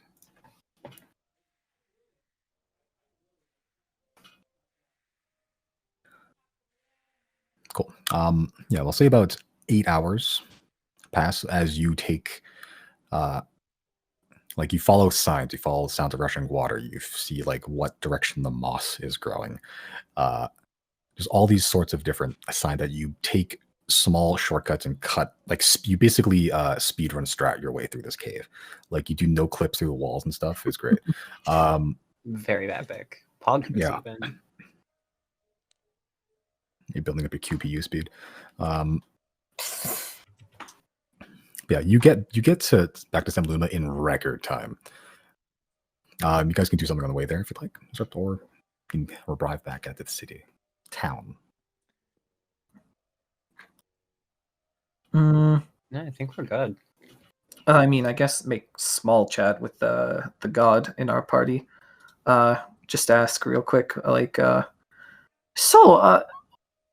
what was Gwina like in your time? Aquino was. We didn't have much contact. Aquino being a big fish in the clouds. From what I've heard, Aquino was benevolent if you are benevolent. And I imagine the opposite if the opposite? You imagine correct. Actually, regarding the Guina again. What the first fire?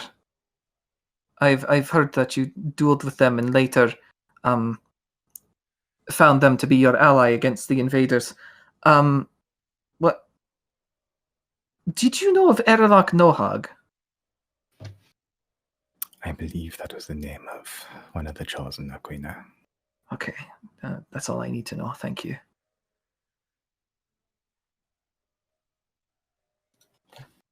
The invader. Do you figure we have a chance? Even with all the combined might of all of the gods, all the mortals, we could only survive. None of us knew how to even hurt it. We could only delay its assault. Destroying pillars, destroying ships, its foot soldiers, the corrupted it brought. It seems to be in some kind of dormant state now. I'd imagine this is the progress of which you speak. I know not how this was done. It was very much active, last I remember. We've explain how life still exists. We found one of its pillars. It tried to convince us that its goal now is to simply be, to survive rather than to spread, but well, we didn't quite believe it.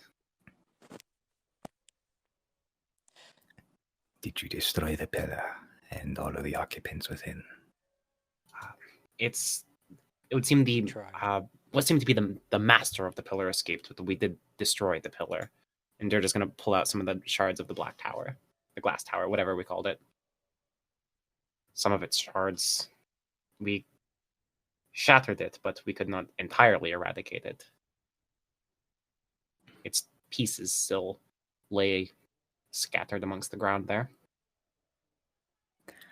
Then the corrupted still remain.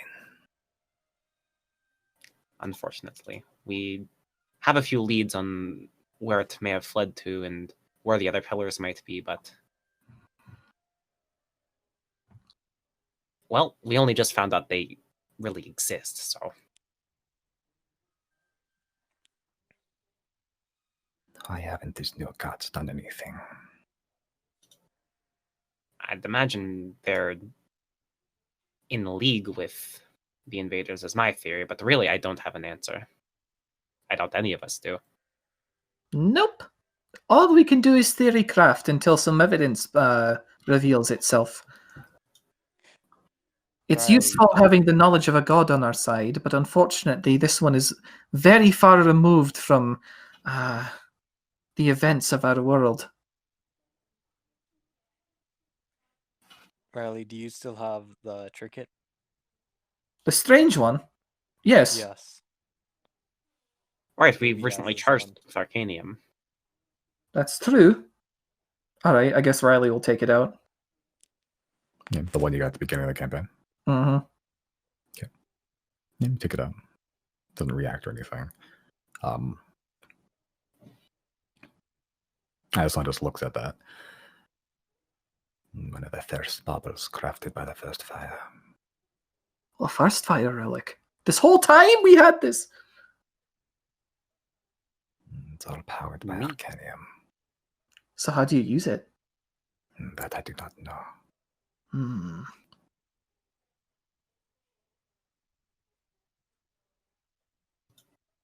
Would you happen to know anything about Cain? It is one of the chosen of Arun, yes. Yes, the first chosen chosen of Arun. I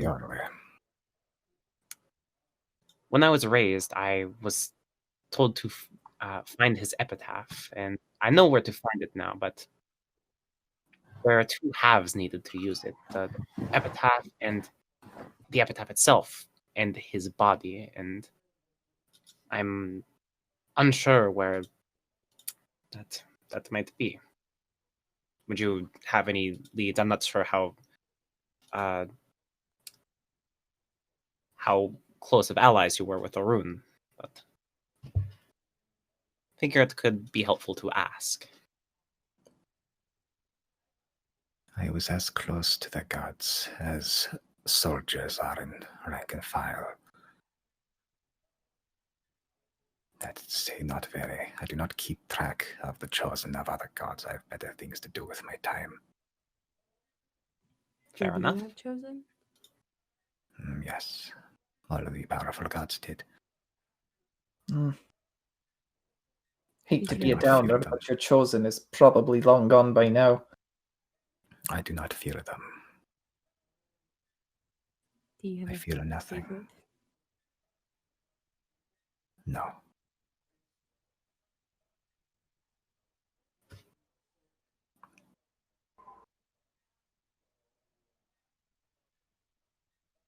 Those that seek and deserve power from me will get it, if they can withstand the flames.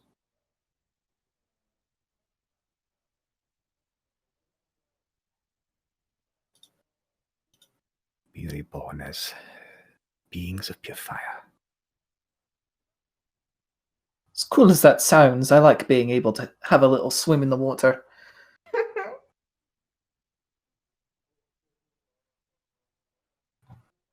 To each their own.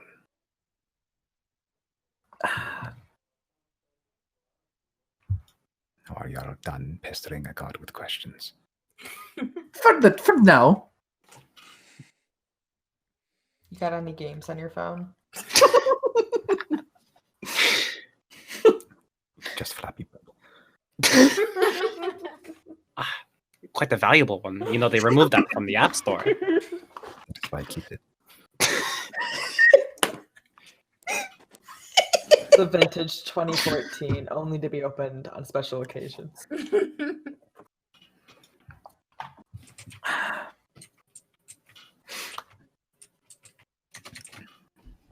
All right, continuing on to the gnome city. Yeah. Yes. All right, you arrive at the almost honeycomb-like wall with all the holes in it, spaced out like just sporadically. And normally I have you roll, but you rolled so fucking high, I'm just gonna let you have this one. Yeah, you just remember the path, and even when you don't, you just luck out and get the exact path you needed anyway, and you find yourself a little bit slower than normal, but you find yourself within the bounds of San Lumina, the gargantuan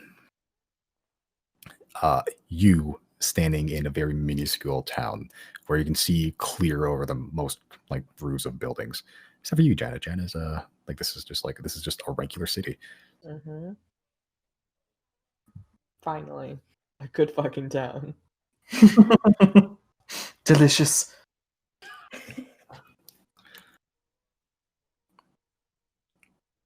Oh. Uh-oh. Well, we should probably. Uh-oh. Well, Craig. Uh-oh. What's Craig. happening? Yep, Craig got kicked out again. Well, that's wait. What time is it? That should have been the second one, right? Yeah, that's from an hour and a half ago. No, I just got a thing. I got a DMs. I've been unexpected disconnected. Oh no. That was just no. So let me Wait, what did it say? you arrive in San Lumina. The time right now is fuck. Yeah. Yeah, this like you arrive, there's no lights on. It's dark. Which is the same as like the one night you spent here. The fuck? Oh, okay. Yeah, it's the same as the one night you spent here where the light just goes out. Yeah, but you don't see anyone on the streets. You don't you see any movement. You don't see lights, other than like the sort of dull glowing of. Jesus, what was her name again? Azazon. So she's not glowing. She's just an old woman at this point. Alberta Galaja. That's her name was. Yeah, that weird triangular house. Should make our way back to our rest then. When you say there's no lights, like the what big time are we mushroom up coming top is back? on. You can check your time on the watch. It's like 2 o'clock.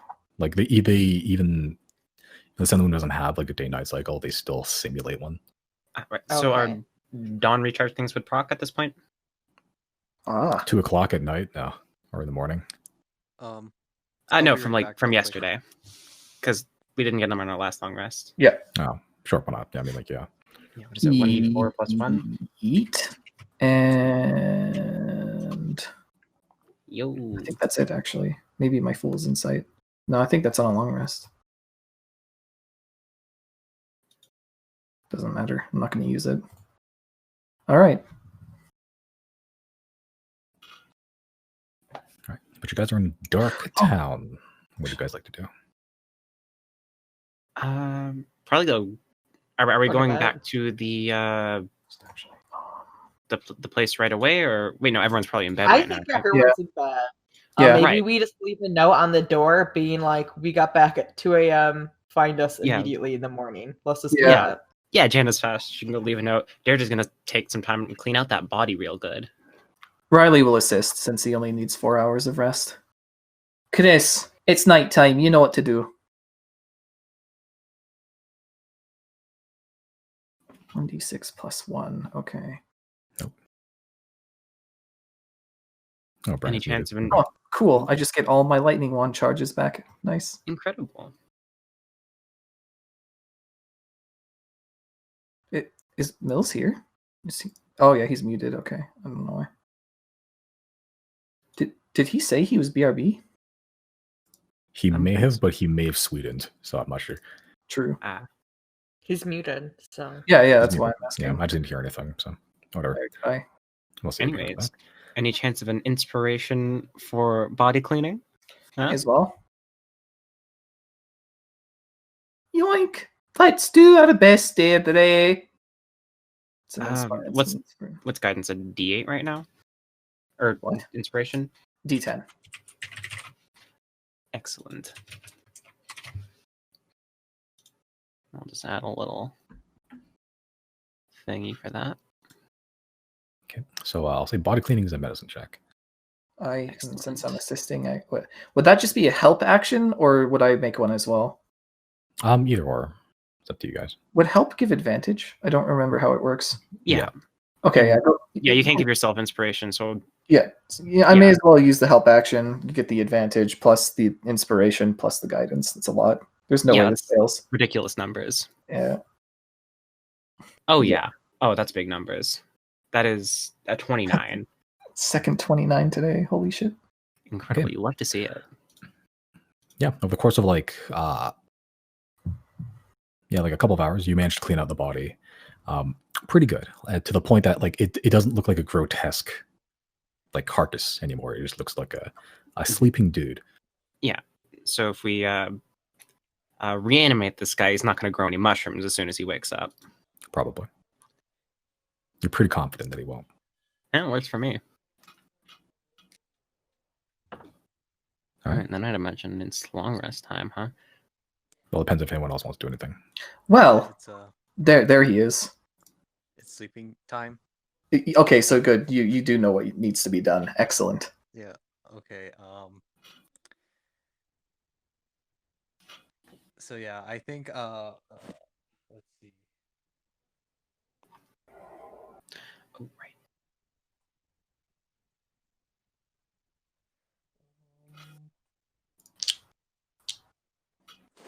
Yeah. Okay. What I'll do, I'm gonna cast stream Okay. and I'll do it for Zoella. Okay.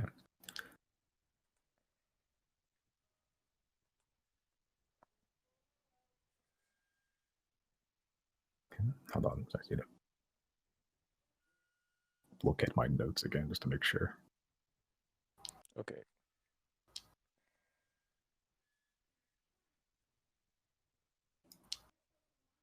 I'm interested to see how Chris handles this.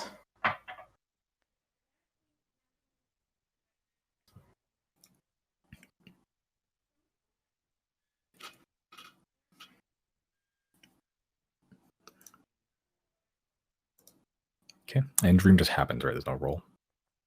Yeah. It just happens, I think. Okay. Sure. You're just gonna tell everybody in the Yeah, pretty much. Okay, cool. So All right, may as well just Okay. So in which case, let's all mute ourselves so that we don't end up giving him advice. Yes. Okay. You cast Dream, targeting Zoella. Last you saw her, blue tiefling, like long prong horns like that, are like they're fairly sizable. They'll stab motherfucker. Simple nose piercing and just adorned with piercings and jewelry just around her horns and her face and all over. That's the last you remember of Zoella. And you focus in on her like the 1 or 2 times you've met her. Once, I think. And you catch something. You see the form of Zoella dressed in like a black robe. Looks like she has pretty short hair already, but she's like tied what is left of it in, like tight behind her head. And she's sort of just standing there with her eyes closed, then opens them again and just looks around the white matrix style like background that you have just as a default for Dream.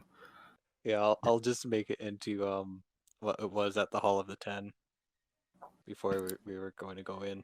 Okay, so you that circular room with those 2 guards armed with halberds crossing them with a stairway going down, the dark, just black bricks making up the whole of the room, the stained glass with the skeletal hands encompassing a realistic anatomical heart. And you find yourself in a very, very, the both of you find yourself in very similar circumstances, at least visually. And she's looking around just like in wonder and mostly confusion. And before eyes train on you. Hello there. Hey. I'm communicating with you because you are the only person that I know that has any contact with Luca and Virgil. And I am unable to contact Luca because I believe he's an elf. But the Zodiacs, like, we would like to know what your goals are and potentially maybe if we can work with you.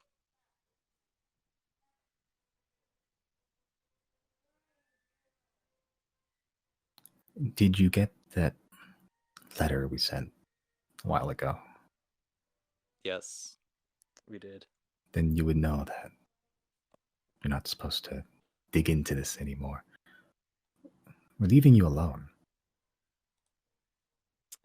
I would think it would be in the interests of Luca or Virgil that potentially they would want to know maybe some of the secrets of the world.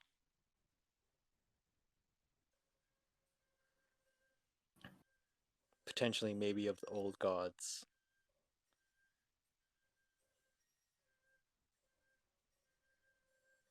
But what do you know? I know that well, I feel like I would like to discuss it further with them. It doesn't need to be all of us to discuss it with them. Maybe just a couple. They can choose. But and it can be in a disclosed location. But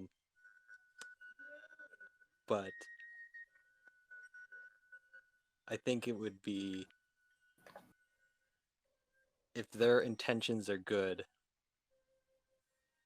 then maybe we can work together.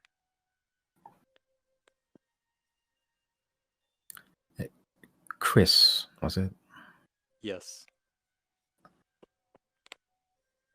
What you're saying is all fine and good, but I can't just set up a meeting without a reason other than let's work together. We need to know what you know first. Do you know anything about the potentially the moon, of what it is? Ball of rock. What if I said it was more than that? What if I said it was some sort of invader? An actual being? I would ask, what's your proof of this? In the dream, I'll like show her the obelisk and the spiny creatures, and then after that I'll show her kind of like the spaceship and those beings in there, the robot type things. Okay. As you sort of coalesce the imagery that you last saw, the background that you put up of the Hall of the Ten, Hall of Death, fades into that white matrix and then uprises cavernous walls, stained with this purple dust, and the black, lightless, perfectly angular and rectangular obelisk, along with the spiny creatures, the ones with the glass growing out of them. Make an insight check. Insight, okay.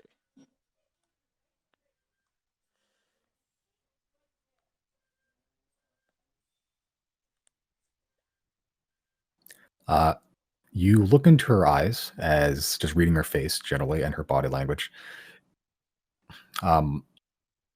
She looks around, spies the obelisk, and then looks at the spiny creatures, the ones with the triangular shards of glass going out of them, and you see in her eyes like a sudden and very distinguishable look of recognition. Like she's seen this type of thing before. Yeah, like this could have been just any monster that you've shown, but like she seems to have recognized these to some extent. Do you know these? Do you know these creatures?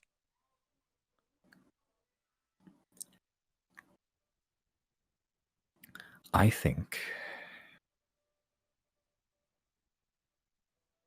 we should talk in person. I can't promise anything. I can't.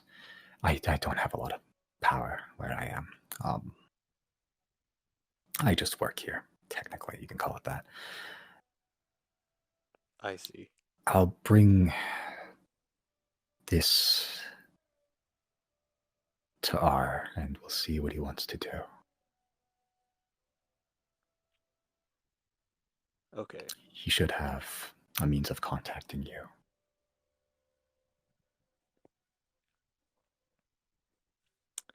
I think that will be all then. If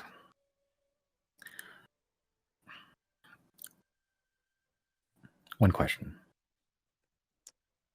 What's that? What do you intend to do? Our intentions are to, well,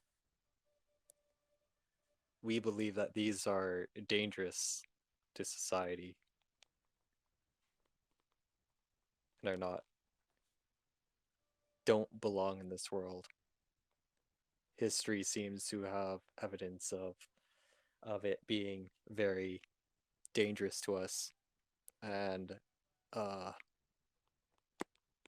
what we know of the gods now are what we think of as false, and the old gods are weak, and I think it's in our interest that we try and help the old gods.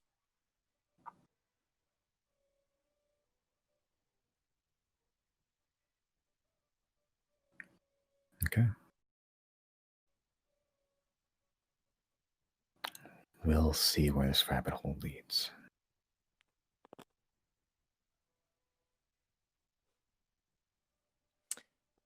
How might we expect communication? Magic, probably. I see. Okay. Then I'll leave you to it then. Yeah.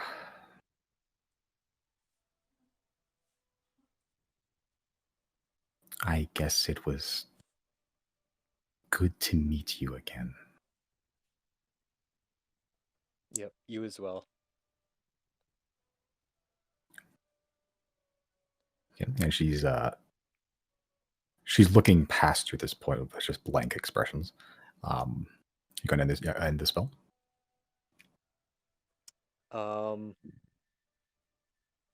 Yeah, I'll end the spell there.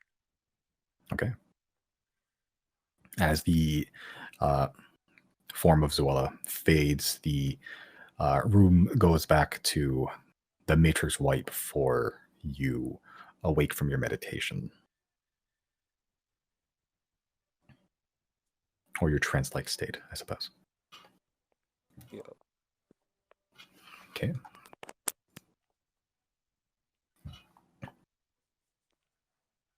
And I guess I just continue my rest then. Sure. Cool. Anyone else doing anything? Yeah, Aside type from in helping chat. the body. Yeah, after we're done with the body, I'm gonna reanimate my skeletons. And right before my long rest, just to be a bit of a shit, I'm gonna cast Death Ward on myself and 2 of my skeletons, and then aid at 6th level on myself and 2 of my skeletons, the same ones. Because hey, rest is 4 hours. If we fight in the first hours, that sounds really helpful. Not expecting anything, but might as well. Sure.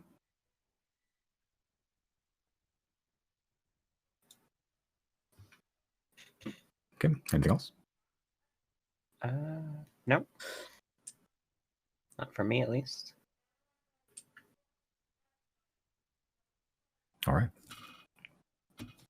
Okay, so are you leaving a note on Albeda's door, or are you just gonna walk up one day?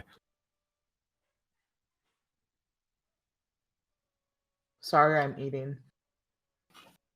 Just leaving a note. It's 2 a.m. It's just gonna say like, we got here at this time. Please find us first thing in the morning. Heart, Jana. Okay. And you are sleeping in Bennis Bagbart's house, right? Because it was donated to you temporarily. Yeah. Mm-hmm. Okay. All right. You all pile in for the night, the simulated night. Yeah.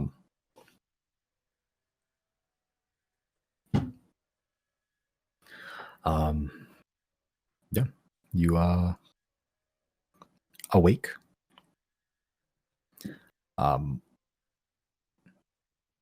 And you walk out. They're looking at the light. It's on now. It's like a bright white. Everyone's hustling and bustling. You see Albeda just leaning on the wall of the house you're sleeping in, like half asleep, pretty much.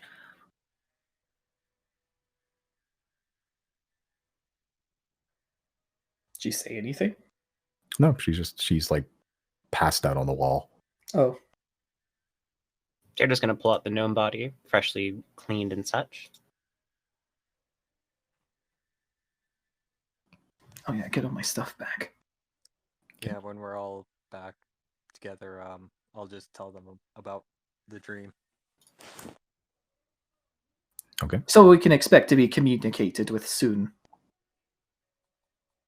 Well, I certainly wouldn't be cross at the idea of more allies.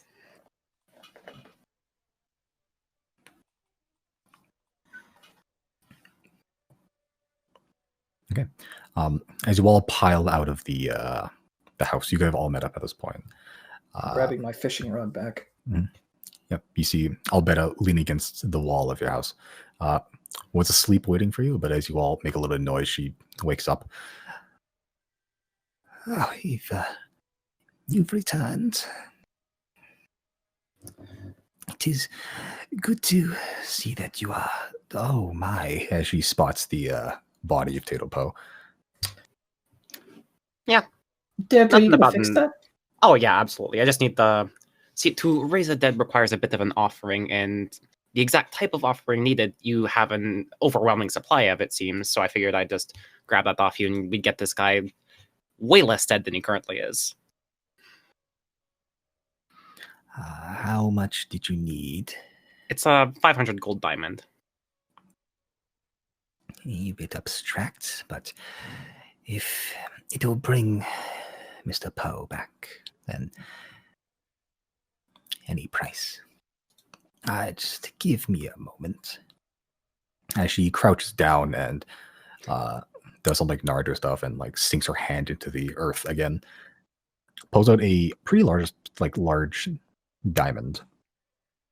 Two, actually, of roughly the same. One for Mr. Poe, and one in case you need it for yourselves. Well, the line of work we're in, probably. Zero's staring at the diamond and sweating.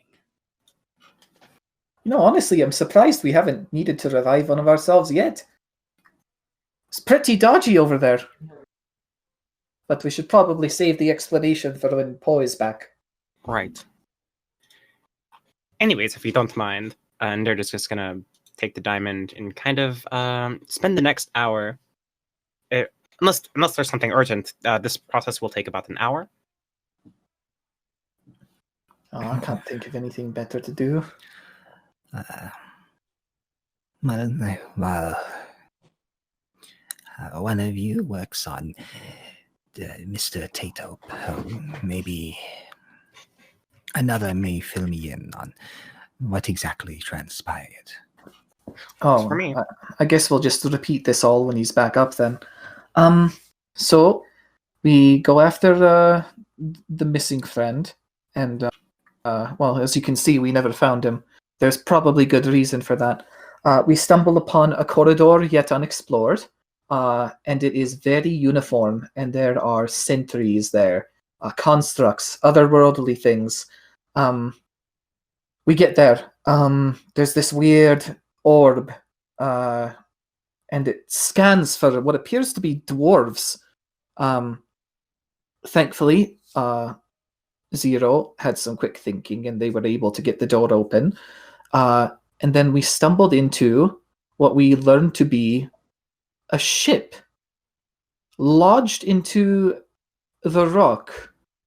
But it wasn't just any ship. It was a ship from otherworldly creatures that are just so strange, it's impossible to describe them as anything other than squid-like. And they had a bunch of captives on their ship, and that funny thing on Janna's head was one of them, and then this woman was another. We dispatched of them, and there was no sign of the other friend. And then when we we're done with our business in there. We come out, and Tito is filled with fungus and scratch wounds. Presumably, the fungal creatures over there, they were cleaning out the mushrooms that were growing, and they're like, yeah, he fell victim to them. So, poor guy.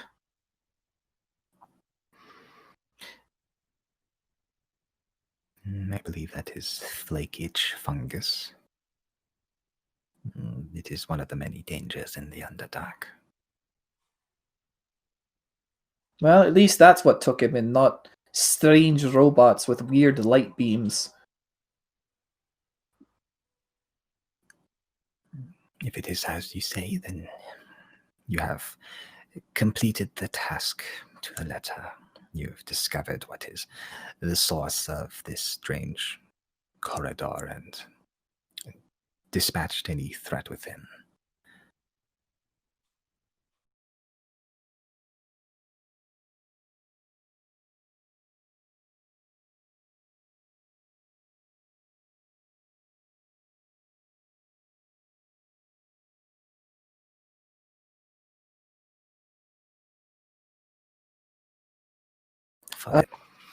And I believe payment in order.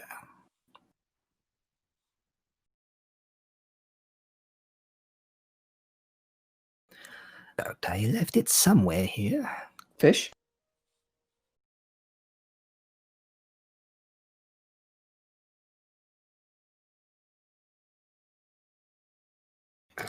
About a minute passes, and she comes from a massive emerald, like massive, like, and it's like, it's not cut, but it's like very,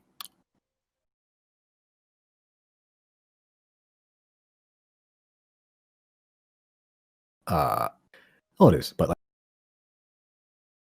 it's still An uncut like gem, if you will.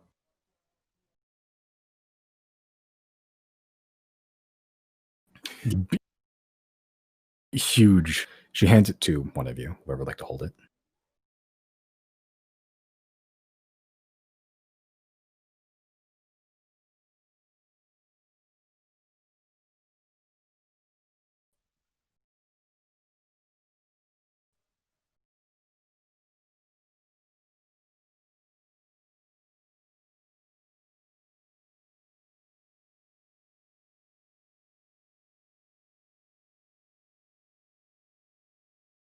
We're on us. Is it fake?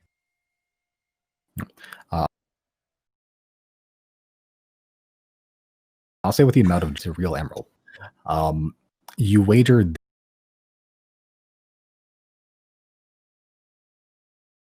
this would be You get so. Zero's eyes like twitching. They're freaking out. That's another fucking 2,000 each. We are getting rich down here.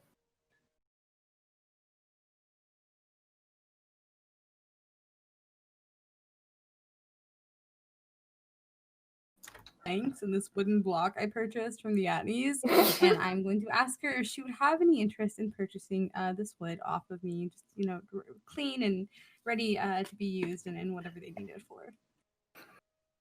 It's been some time since we've had wood. It would be helpful to have. If you would wish to sell it, then yes, we would happily buy it. Absolutely. It was a whole block of wood and like a couple planks. Yeah. Yeah. Okay. You've done us a good service, so let us say 50 gold for the lot. Yeah, that's fine. It's pretty good for some fucking sticks and a block. Yeah. Yeah. Wow. You would get mean- like 2 copper elsewhere. No, I mean, when I think of a plank, I think of like fucking 5-foot-long planks, and I like the block I thought was like. Yeah, they're sizable, but like that's all they have for the city, and it's like just those in conjunction, like it's useful to have, but like they wouldn't be able to like do a whole lot of them. We're not going to build a whole house out of it. 50 gold for like a Yeah. Couple copper worth A of door, essentially. Also, Yeah. we have lost the meaning of a gold coin a long time ago because we have been rich for a while. Yeah, That's this is like people have not even seen gold in their lifetime sometimes. Yeah, She's but giving you that's 50 of them. that was Is someone's everyone annual lecturing salary. Zero? No. Everyone's lecturing Zero. They're Yeah, this is like- visibly disappointed. that's like $1,000 worth of gold. Yeah, that's a dude's annual salary. Like that's what you just got. Yeah. So you get a small, like a small topaz worth about 50 gold. That's fine. And one more thing, I believe one item was commissioned from me. She pulls out. I had a description somewhere. She does. Like a black rounded gemstone, like it's oval shaped with like red flecks in it that kind of look like blood spider. She puts it on the ground next to you, Deirdre. This is a spell gem. It's made of bloodstone. I believe it can store spells up to 3rd level. It's the best I could do given the time. That is exactly what I needed. Thank you. As she continues to do weird things to this body. Mm-hmm. I'll add the thing to your list here. Your magic item list in handouts. Thank you, thank you.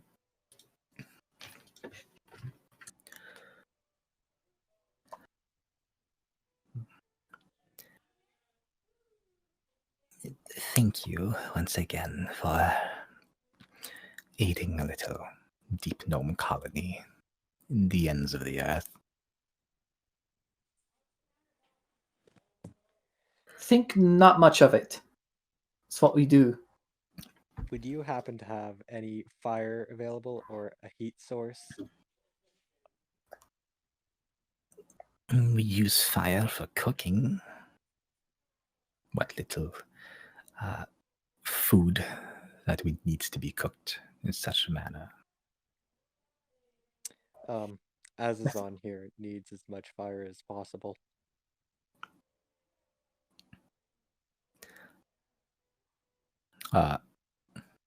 Azazon just looks to you, Chris. Chrysostomus, fire is tasty, but it would not bring me back to my former glory. I see.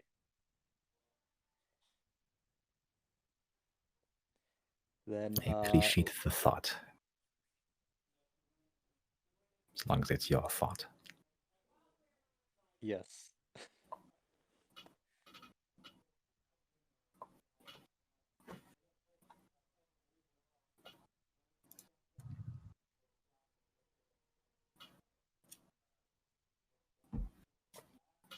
Is there anything else you required of me?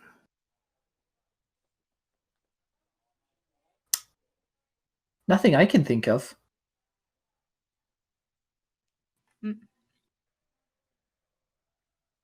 Know that you are always welcome guests within the walls of Sen Lumina. Thank you for opening your doors to us. Thank you for making the doors safe for us. May the prime elementals keep you safe on your journeys, Zodiacs. Thank you very much. And she gives a deep bow. And as she does, the gemstones like embedded in her silk dress glow, flash a little bit, and as she rises, they fade. With a soft, elderly smile on her aged face, slowly turns around and walks back to her home.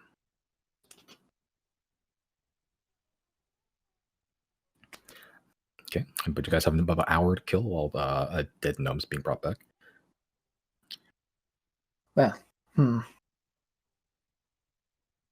as much as I'd like to go check out the fish again, I think it would be best to stay in one spot in case R and them try to contact us.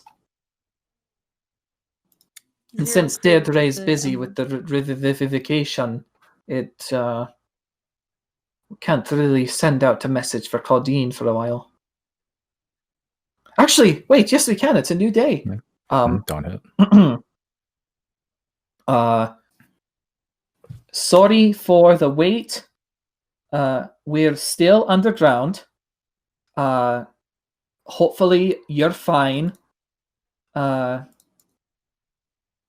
Should be above ground soon.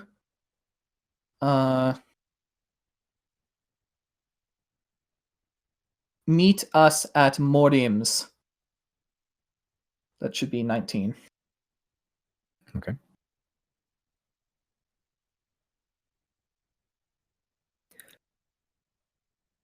Okay. All right, so you get a response pretty immediately.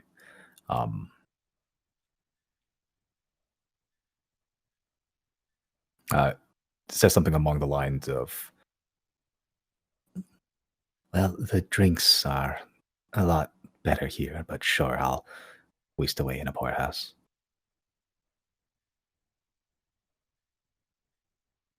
That's where the Sorry, I kind of just decided that we're going to meet at Morims. It's where our horses are. I figure it's best.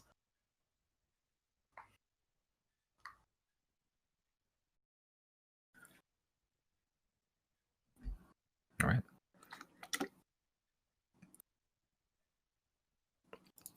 I'm just thinking, what spell should we store in the gem?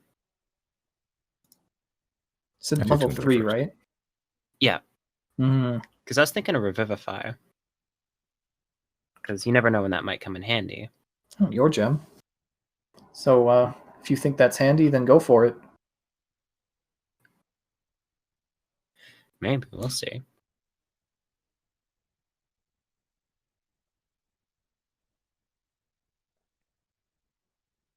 A lot of good 3rd level spells. Okay. All right, there's nothing else. I can revive Tito. All right. Yeah, bring him back. As you sort of push the diamond into his chest, pretty much as the well, describe to me actually how you want to revivify. Well, I think of the diamond as more of like an offering than something that I'm like shoving into him. Yeah, so I'd imagine Deirdre's just kind of holding her arms out in a bit of like a prayer sequence. Skeletons around, of course, assisting in the ritual. As this diamond kind of fills with a kind of dark light and kind of shatters and crumbles into a bit of a cracked powder that then seeps its way into his body, slowly closing all of his wounds and drawing like ambient necromantic energy around from the air and just funneling it into his body over the course of an hour until it reaches such a point that he kind of gasps awake as the ritual reaches its conclusions and the incense being burned extinguishes all at once.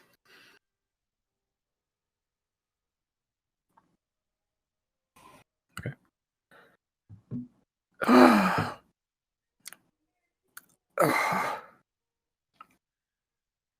Welcome back.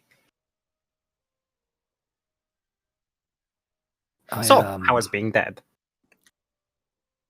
You guys don't understand each other. Oh, right. Yeah, Deirdre's just going to cast tongues on herself then, I guess. Boop. So, how is being dead? You speak under common now. Magic, you know how it is.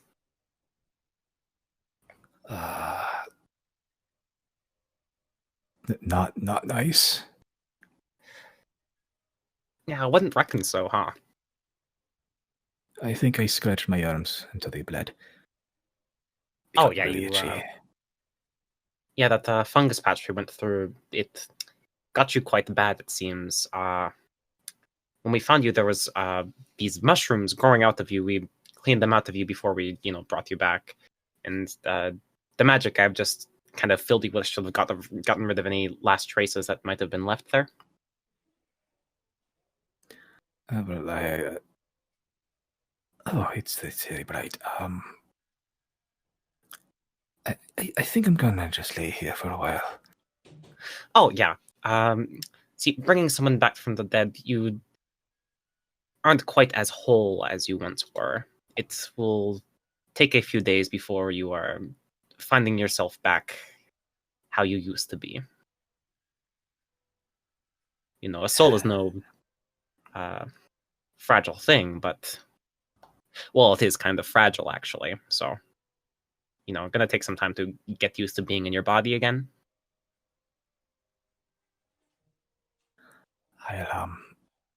I'll keep that in mind. So thank you. Did you find what's going on in that cavern? Oh yeah, all kinds of nonsense. Invaders from another reality or something. Met a god. God was being held captive in there. That was interesting. All kinds of stuff. Gone now, though. We dealt with it just barely.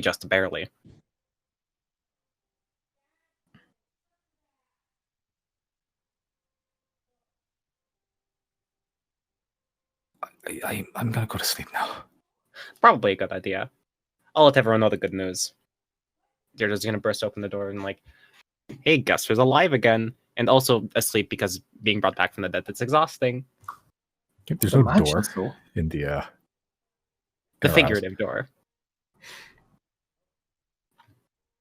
Yeah, you just yell from outside the building, pretty much. Incredible. Well, no, Riley would have been around somewhere. It's amazing. Yeah. We've been talking about all this time about reviving people, but now that it's actually been done, it's still a little bit hard to believe. Yeah. It's interesting stuff. Yeah. Well, repairing a soul is quite an involved task. Hope I did a good job. Well, he's alive, Xenot. Yeah. Good enough. Seems put together well enough. Well, we should probably wrap up any loose ends here and head back to the surface in whatever fashion we can. Perhaps get Pratchell to teleport us back. Yeah, because it's a long trek if we don't. Is this one of the only cities we've ever left without needing to run away? Quick, someone stab somebody. We're in their completely good graces. Quick! This is the character development we've been waiting for.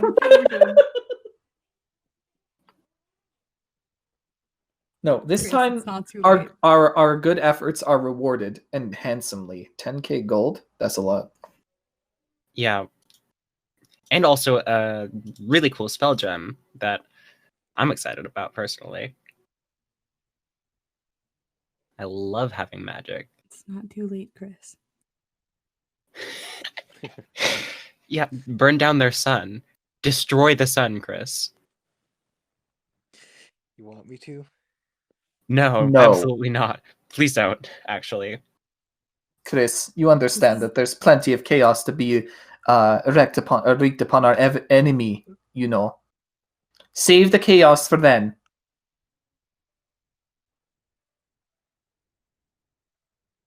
You see Pratchell with a fireball in his hand ready to chuck it, but you guys nah, it's oh shit. Never mind.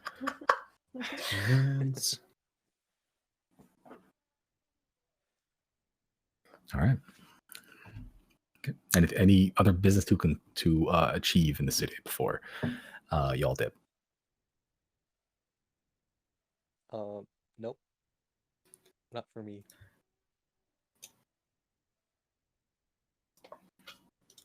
None at all. Yeah, how are we leaving? Are we teleporting?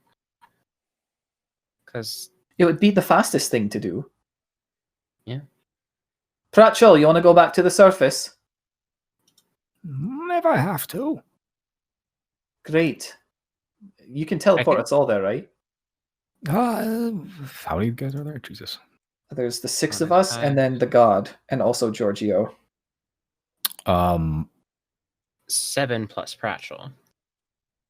Wait, Well, what's the problem with solving? Teleport on good targeted number, like a certain amount of people. Giorgio can go in the ball. You can. So it'd be the 5 of you plus Pratchell plus the god. That's 7 plus the flump. Oh yeah, the flump. Yeah, say it's the flump. Yeah, we can stuff things into the bag too, probably. Put the flump in the bag.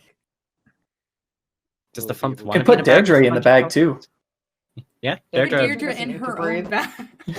Like if you guys can teleport like just enough. You can teleport 8 creatures. So. Sounds like stuffing a kid in a locker, putting her in her own bag. It's like, but you open up the locker and it's like, oh god, what's that thing that the Doctor Who uses? The TARDIS? Oh, the TARDIS? Yeah. It's like the bag of holding. The TARDIS bag. Oh, anyways, I think a while ago, Deirdre asked Chris how teleport works and gave Pratchell a stone from the tavern that we're trying to go to. So I think we have that. Yep. Assuming he kept it. He did. I did not forget about it, surprisingly. He pulls out the flagstone. Pretty much, he pulled out from the fucking the street. Focuses in on it, and a sort of like very Full Metal Alchemist style circle erupts from beneath him that spreads out like you stretch out a PNG across the floor that glows and flashes, and in that bright white flash, your vision just goes, and then when it fades, you find yourself standing on the surface in the sun, right outside Morm's Cat's Cradle Inn, with the assortment of dwarves and humans and elves and half-elves and gnomes just strewn about this particular area, as you all just appear right in the middle of the street. You see a couple people fall off their let me put on the fucking dwarf music again.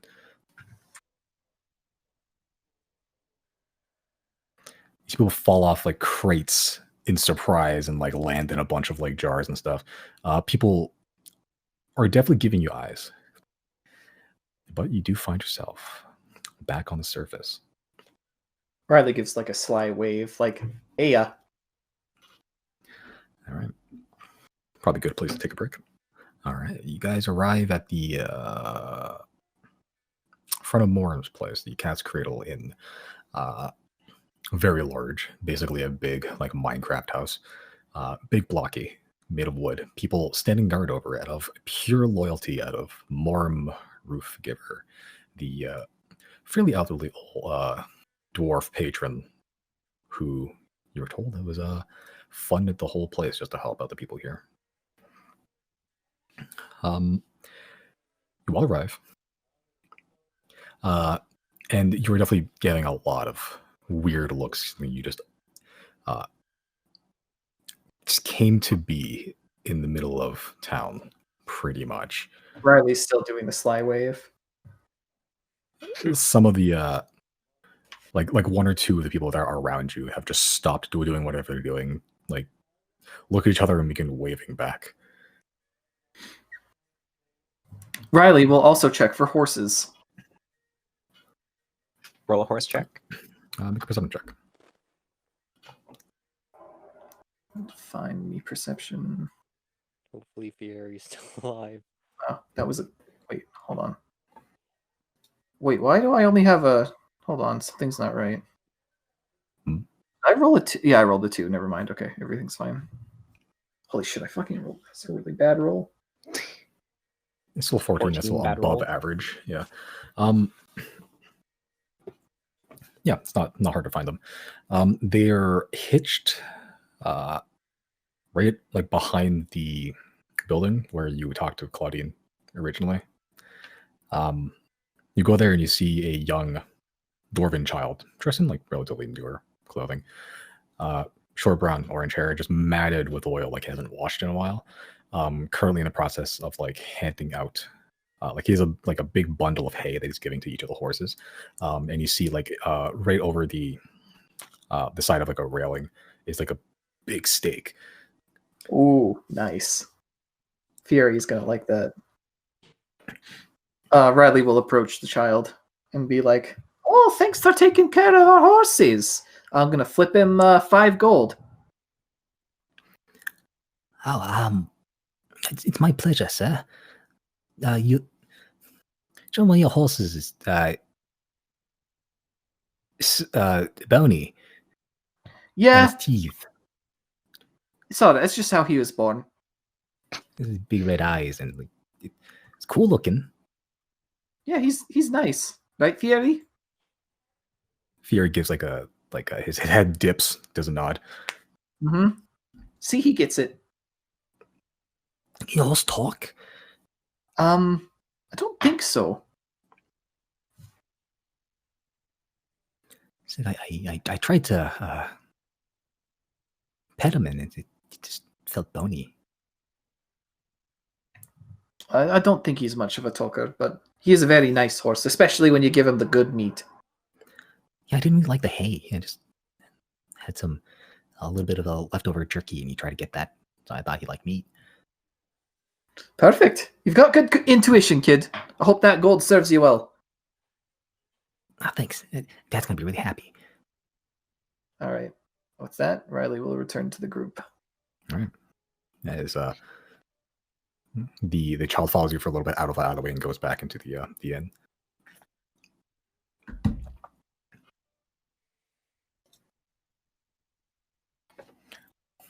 All right, y'all walking in. Yeah, we're here to look for Claudine, right? We don't know if we're getting there before her or not. You're not.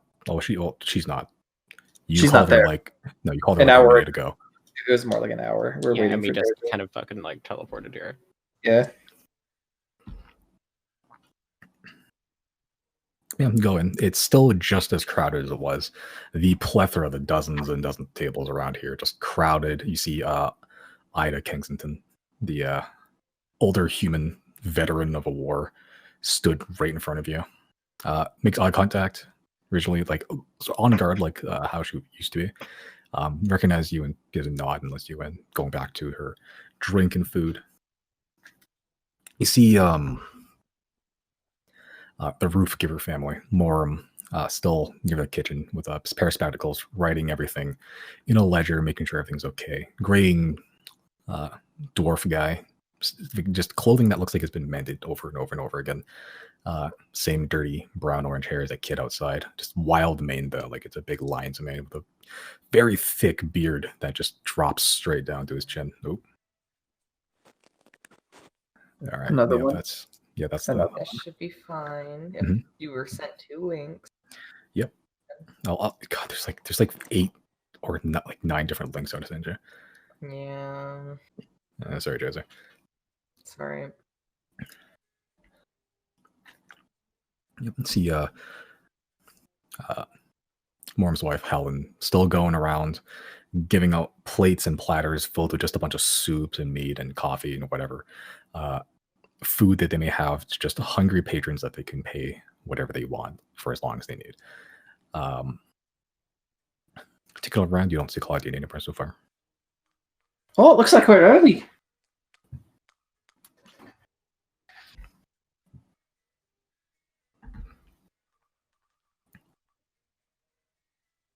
Well, in how that do you want to case, kill some time? Riley's going to go check on his Kuatoa eggs. Okay.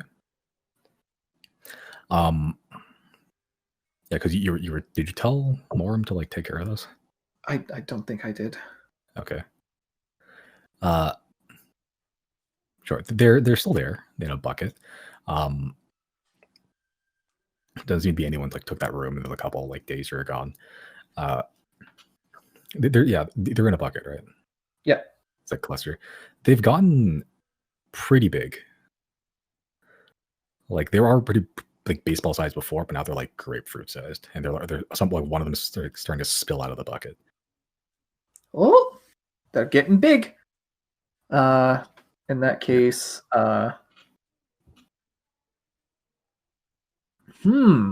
quite. You're beginning to see the formations of bodies in those eggs. Like there's they kind of look like tadpoles right now. Like you can make out like little beady eyes and like a mouth, like a tail with no legs though. All right.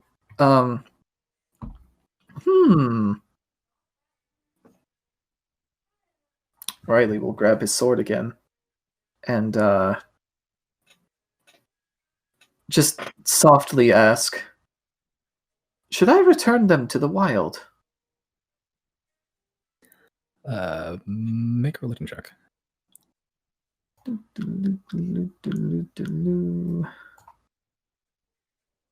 Huh. Yeah, you don't feel anything different or anything. Well, I certainly wouldn't want to endanger them. As fun as it would be having... No, I think I need... Riley will he'll grab the bucket and he'll make his way outside. Okay, And, might need a bigger bucket soon. The big bucket he's going to utilize is the ocean. Okay, you're going to yeet them into the They'll go straight water there. source. Yeah, so he's going to hop on Fieri and get that going. Okay. Would anybody like to accompany, for safety? Okay. Might as well. All right, perfect. All right, so Riley, Deirdre, and Zero taking off to orphan these eggs into the ocean. Jenna and Chris, what you guys want to do? Is there a fireplace in this area? This shit again. I don't remember actually. Jesus, let me check.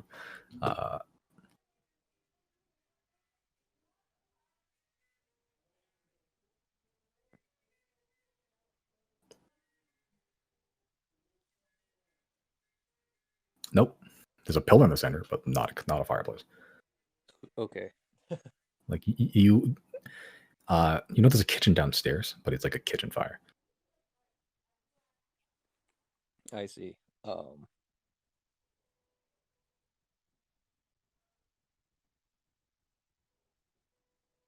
ask Azazon,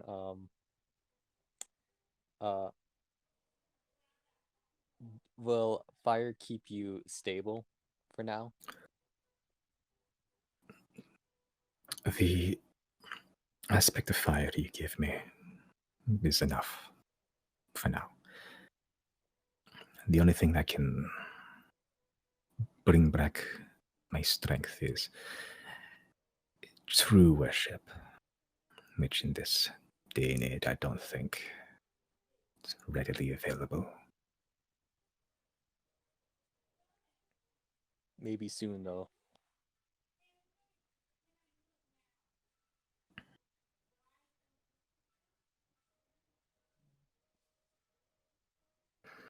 And yeah, Azazon definitely stands out. She's like a 7-foot tall woman that's like dressed in an ash dress, and she looks like a walking used ashtray. Like she's definitely a very strange sight.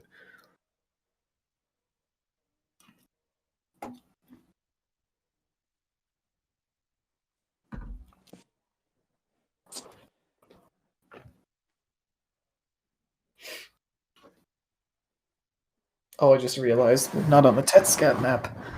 Oh shit! Yeah, you're right. Yeah, I guess I'll just maybe order food. Okay. Sure. What do you want to order? The breakfast batch, the roasted vegetables, or cow soup? I'll get the roasted vegetables. Okay. Is cow soup a funny name for milk? No, but I wish it was now. Oh. Hey, it is in my book. Yeah, it's cow soup is basically just like a beef-based soup. Oh, that makes sense. Yeah, Sorry. just using whatever slices of beef they have. Just cow soup. Yeah, you order some roasted vegetables. You just get some a little like knob of butter and like some potatoes and turnip, sliced celery and ranch and stuff. Pretty simple, hearty. Yeah, Jenna, what'd you like to do, if anything? What was everyone else up to? Chris is having breakfast. The other three are going to the river to eat their fish children into the river. I guess Jana's just hanging out. I guess she'll also eat breakfast. Okay. Well, the breakfast bash, do you want roasted vegetables? Do you want cow soup? Well, now I gotta get the cow soup, now that I've asked about it. Yeah, it's a very simple beef broth soup. There's some sliced cubed beef, some carrots, onions, and radish. A little bit of salt. It's pretty good. It's okay. It's edible at the very least. And the nature of the inn, you can pay as little or as much as you want, including nothing. I'll put down 2 gold. All right. I'll give them 1 copper. All right. You know what? That's totally normal here. You just got like several thousand gold, essentially. This is Chris we're talking about. It reminds me of that story of that like millionaire that lives somewhere and he still goes to McDonald's and uses coupons. Yep. Hey, sometimes it's just a hobby. Also, fuck millionaires. We've become what we hate. I mean, if you spend money at McDonald's, you're essentially paying millionaires, so who cares? Okay. 3 of you on horseback. You're going to the river? Hi. All right. Mm-hmm. Yeah, it'll take you like it's a pretty long trek. On horseback, it'll cut it down. It's about roughly like half hour to get there. Yep, that's not bad. And you're just gonna what? Eat the Carefully fish eggs into them. there. Okay. Yep. So you grab the little kuatoa eggs and gently roll them off your fingers into the river. The river's pretty fast. They'll be fine. The eggs themselves are pretty. There's like a weird film over them that's like pretty solid. There's a little bit of give, but it kind of looks like it's a texture of like boba balls, but like firmer, like one of those firm little tapioca balls. Right. Yeah. So they'll probably survive the raging rapids and the jagged rocks. They'll be fine. Okay. And one by one, you slowly drop these eggs into the river. The 2 of you that aren't doing that, make a perception check.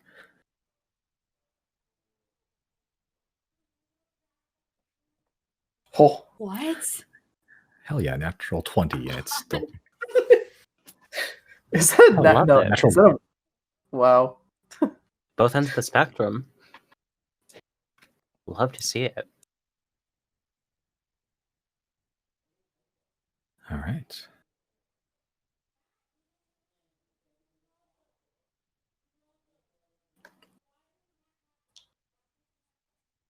Okay. So Riley, you're just saying goodbye to your children as you go to the first day of college. No, don't know when they're going to see them again. Sergio, you're distracted completely. You're like, whoa, shit, the sun. It's been a while since I've seen that. You're just thinking about that spell gem. Yeah. Zero, you're more on edge, being the way you were brought up, just to keep a lookout on everything. You notice 2 guards that were watching you for like 2 minutes, and then as Riley begins just dumping his children into the sea, they begin walking over to you. What would you like to do? I'm gonna cast message on Riley and say incoming guards. What? Really? Riley will look up. Yeah, with your passive perception, and at this point, everyone noticed too. There are, in fact, 2 guards, dwarven guards, dressed in mixture of plate and chainmail, armed with warhammers and crossbows, begin walking towards you. The warhammers are on their hip right now, but they're definitely having one hand on them as they're walking towards you. definitely in a beeline. This isn't just like I'm going to turn left at the last second. No, they're definitely walking towards you. Are they gonna like try and fight us? Well, I don't think that's very smart of them. Yeah, before they even get like close to the whole group, I'm gonna get off my horse and just kind of walk ahead of the group and just kind of stand in front of them, just waiting to receive whatever they want to say. Like I just want to stand there waiting for them. Yeah, they're just gonna give 0 guidance as they step away. Actually, while I'm stepping forward, kind of just like standing there, just meeting their gaze, staring back at them, I want to roll intimidation. Ooh. As they're approaching. Okay. How are you going to intimidate them? How are you going to threateningly pose or do something? Just cross my arms and just like cold bitch stare just straight at them. Like I'm not blinking, just holding eye contact with them, just staring at them, waiting for them. Sure, make intimidation check. And I have guidance, right? Yep. Yeah. Sure, I'll allow it. You can have it. That's intimidating. Okay. The moment you like cross your arms and lift up your head, upturning your nose, even almost looking regal on atop your horse. Oh no, I'm off the horse. I'm Off the horse. in front of Okay. Yeah. Turning up your horse anyway. Your horse. Yeah. You're suplexing your horse, sure. But you adopt a stance that almost exudes authority. Like you're someone not to be fucked with. And there's not a hint of fear in your eyes, but they don't seem deterred, but like the moment you like take that stance, they stop, look at each other, and slow their gait a little bit, but they're still walking towards you. They're probably about like 20 feet at this point. And they stop around the 10-foot line, and one of them holds up the hand that isn't on a warhammer. What is your business here? What are you dumping into the river? Oh, those are Kuatoa eggs. I was returning them to nature. You know they trade ships, right? They'll be fine. They're not naturally evil. What, you want them to stay in the city instead? You brought Kuatoa eggs in the city. Not intentionally. Well, it seemed pretty well-intentioned bringing them in if you knew they had them, and you walked into the city anyway. Well, we're not really in the city, are we? If you're in the island, you're in the city.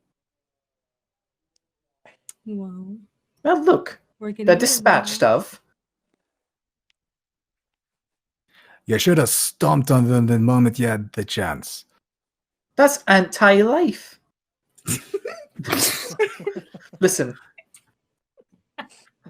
You know, I don't think Ebel would be very happy with me if I were to dismantle fish life so easily. We're vegans, okay? It's anti-life to kill them, then it's anti-life to release them back to the wilderness and wait for them to slaughter some innocent bystander on the beach, huh? All right. Look, I'm a renowned fisherman. I was a leader of the Sea Spears Guild up in Goldmud. I know what I'm doing. Sea Spirit, that's supposed to mean something to me. Oh, what? You never heard of us? What a shame. Oh. Best salvagers in the south.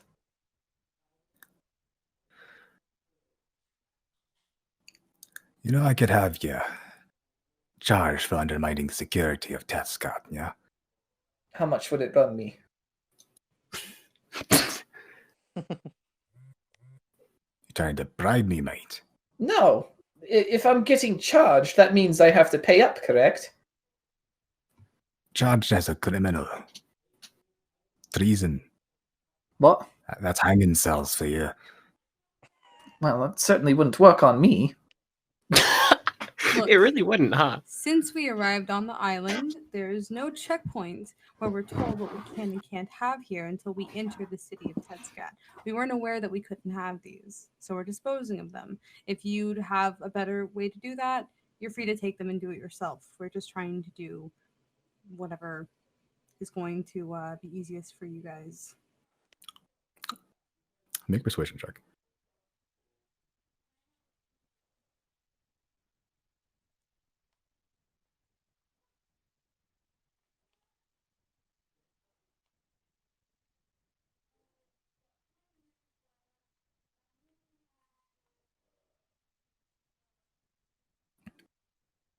Okay. The two dwarves look at each other. I look back at you, Zero. The one that was talking to you spits on the ground. Shite isn't worth it. Zero smiles.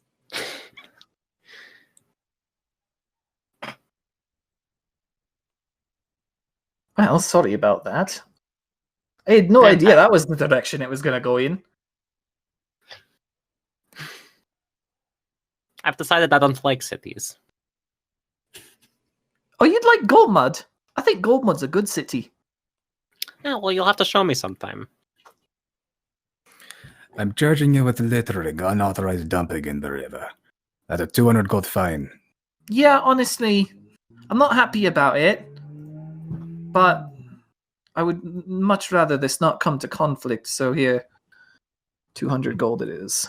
Can I make an insight check to see if they're just going to pocket that, or if it's like actually how we go about, like, you know, paying dues to laws we break? Sure, make an insight check. No idea. Fucking they're dwarves. Like, about half their faces are covered in helmets anyway.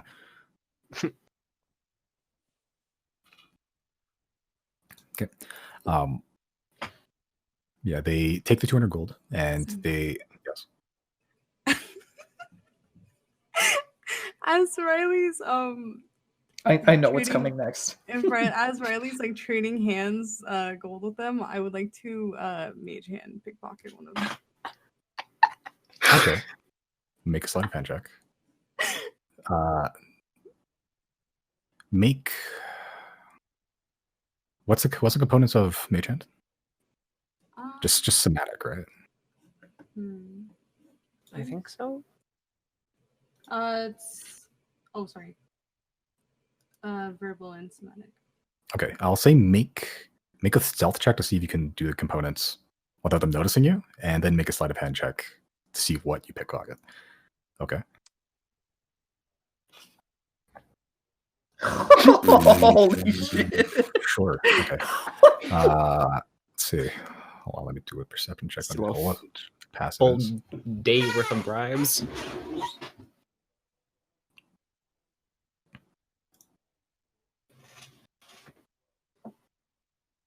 Yeah, they don't notice. So you cover one hand, your mouth with one hand as you're like sort of rubbing your nose, disguising the components, and then just under your fingers behind the back of your hand, you start doing the components and making the mage hand appear behind them, and you're just sort of very carefully lifting something out of the pouch they have on their belt. You spot one of the heaviest pouches they have, and you sort of just zip it back to you, catch it with the other hand, and just put it behind your back. They don't seem to notice.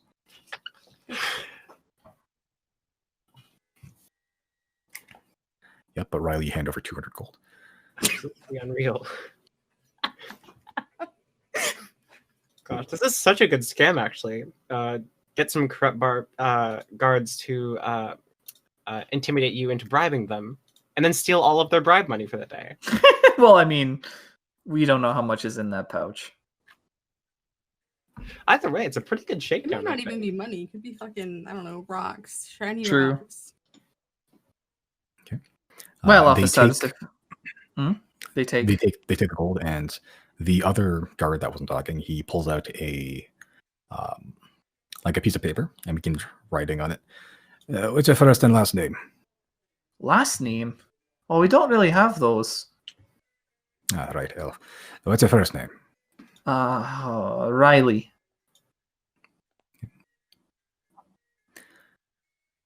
Do you have identification? Right here, sir. Take out the thing.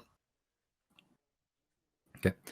The one that took the gold turns to the side, and the other one starts writing on his back. Just using his back as like a surface to write on. When you pass it down, you see that he's writing down details of your ID, like numbers, like pretty much all the information on the ID, your name. Does a very rough sketch, like very, very rough. He's such a pretty good artist, I'm not gonna lie. Good for him. Yeah, and then takes a piece of paper. The other guard dumps all the gold into it, and he crumples it up and puts it in his one of the pouches that he has on his belt. Don't let me catch you here again, otherwise it's the hanging cells for you. Very strict. And they both begin walking back to where they were. As they're leaving, I'm gonna give them like a lazy little salute. Sarcastic little salute. They just look at you and then just spit in your direction and then keep walking. All right, I'm going to take a look at the components for Unseen Servant. Do I need to... Actually, what do I need to do for that? Okay. It is... Oh, it is actually all three. Wait a minute. I think I just found a loophole. If the sentence for something is death, they could just kill you, and then you could just get brought back by a cleric. And then technically you'll have served your sentence. But I don't really want to die for such a meaningless reason. Also, do you really think I'd ever get caught and hung? Come on now. Oh, no, absolutely not. I just think, hey, worst case scenario, there's a bit of a legal loophole there. You know what? I don't think their laws take into account, powerful clerics of ancient death gods. I'm tempted. Do we know if the numbers on our ID are identical to the ones that we had submitted to the government? You didn't get an ID number when you submitted. You didn't get those IDs back. That's a problem. Because if those numbers don't match up, there's an inconsistency. We could be very easily scouted out. No, I'm saying this. Okay. I need to figure out a way to get that piece of paper back and make this have never happened. If only we had. Oh, you know what? I've got the perfect good thing. At stealing things. Now I will say the thing. I'm gonna brush up to Zero and be like, I don't know if those they're like scribbling down numbers and stuff. I don't know if those match up with what we got in the capital. So here's my idea. I cast invisibility on you, and you just go take the paper back, and then this problem has never happened. I could try, but just know I also robbed them, so we will have to deal with repercussions of that eventually as well. It's up to you. I don't want to be a criminal, but I don't think I did anything wrong, so I don't really like being framed as one, and I want me gold back too. Simon, can I go through my goodies, my finds? Yeah, you find a bunch of like solid looking crumpled paper, very similar to what they had. What they just did to Riley's gold.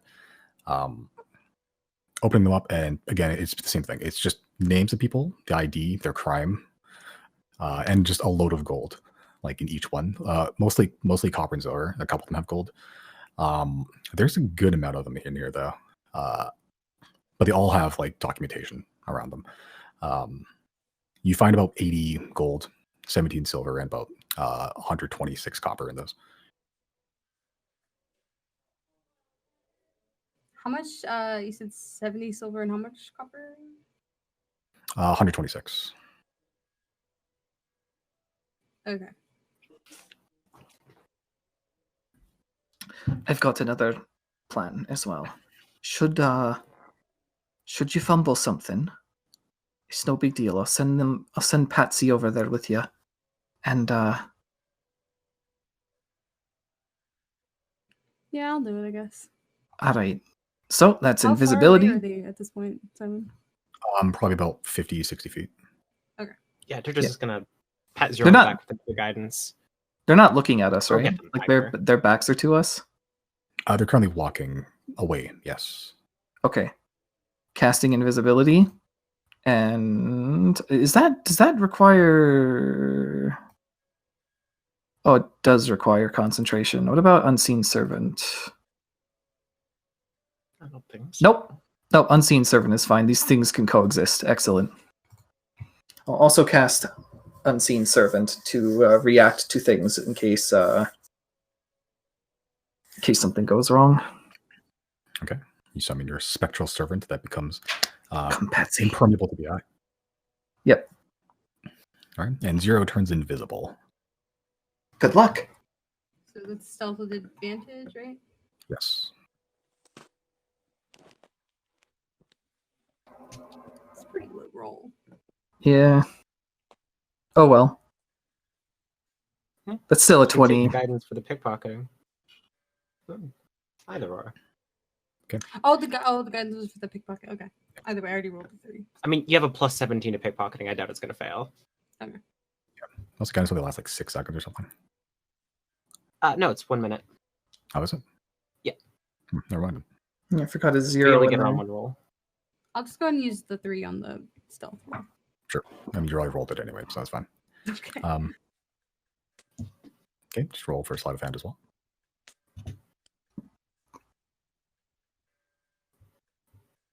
Do I get advantage on sleight of hand as well?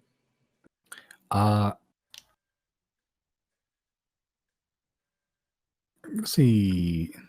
No, because this is your technique and how you're doing it. Not necessarily being invisible doesn't really help with it.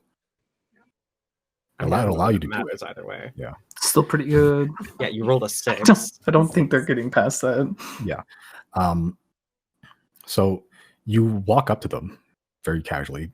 Like there's a bunch of rock and stuff that'll cause a lot of noise, and you're just sidestepping Metal Gear Solid. Just keep stepping on anything that won't cause as much noise. You get close, and they're sort of talking to each other, like not quietly, but just having casual conversation. The guy that wasn't really talking very much. You think they were adventurous? Yeah, seemed like it. They'd be able to pay 200 gold. Loaded with weapons.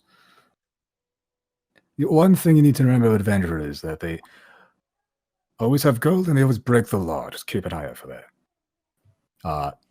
As you just rummage through the other guy's pockets. So you stole the guy that was writing stuff already. Like that one is gone. You take the other dude's pouch this time. The one with the Riley stuff and presumably other people's fines as well. So you've stolen both of their fines. Be careful, those adventurers. They've got gold and they break the law. We sure do. We sure do. Yeah, but you sneak back like a fart in the wind. So nobody notices.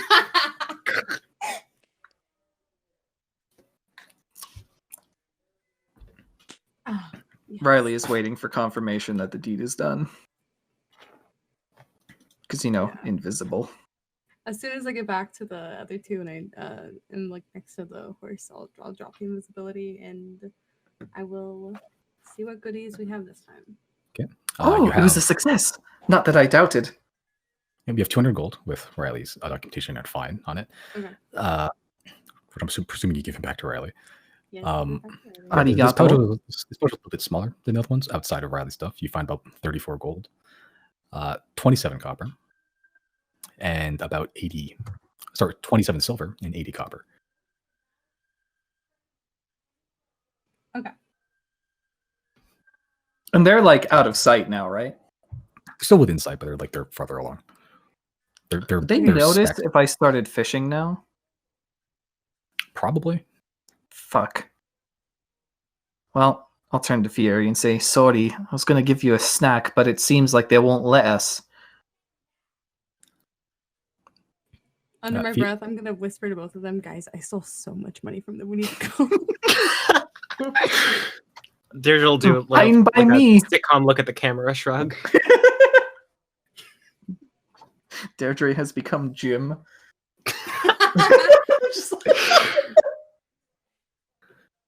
Like a black, like bordered circle, like slowly zooms in your face, and then you shrug, and then it closes. Commercials start rolling. Right. Yeah. And so Yeah, fine by me, Zero. Let's get out of here. Okay. Riley will look back longingly at the river and just sigh. Yeah, a tear cresses your cheek as you look at it. Yeah. All right. Okay. You make your way back towards Cat Cradle's Inn. In that time, it's been an hour since you guys last called Claudia and she started making her way there. Jenna and Chris, I'm assuming you're eating at the same table. But you notice Claudine, someone that's obviously very Claudine.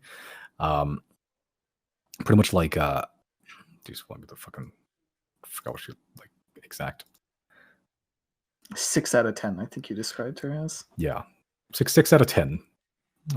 Moon elf, like dark, like moon gray skin. Not dark, it's light now. Shoulder length black hair.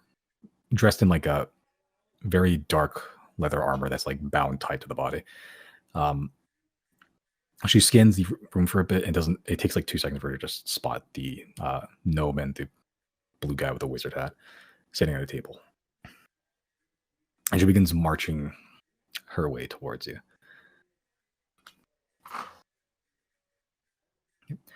She pulls out a seat.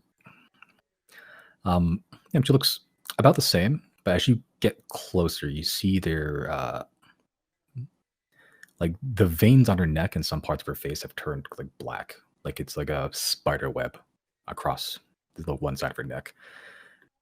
She sits down and starts like rubbing her neck where the black veins are. They're like bulging out slightly. You can see them like if you look really close, they pulsate a little bit. I see. What do you think of my new tattoo? I personally hate it. Yeah, it looks kind of dangerous. She starts coughing violently. Puts her hand over her mouth and coughs into it. Something you should never do, guys. Into your sleeve, please. Yeah. And she pulls her hands away from her mouth and she turns it towards you. You can see there's like a smattering of a black liquid, kind of like a blood-like consistency. As you can see, I've had a bit of a run-in. Acid reflux is the worst. I'm so sorry. Yeah, something about the chicken wasn't very good in there anyway. But for real, what happened? Well, I've spent the last few days just hitting houses, rich bigwigs in town, stealing everything that I could easily steal without getting caught, because if I get caught here, I'm going to die. So I didn't take any risks that I didn't know were credible. Heard of one guy in town, Vein Finder, his family name was. Apparently he was young, dumb, and full of muns. So I decided to hit the house. Turns out, those rumors of all that money and how dumb, filthy rich he was, it was spread by Vanefinder himself. Turns out Vanefinder's a Silverwind affiliate. I walked right into a trap. Was cooperating with that gravekeeper that was on your ass to get me. I felt a sting in my neck. I passed out. That's a strange feeling.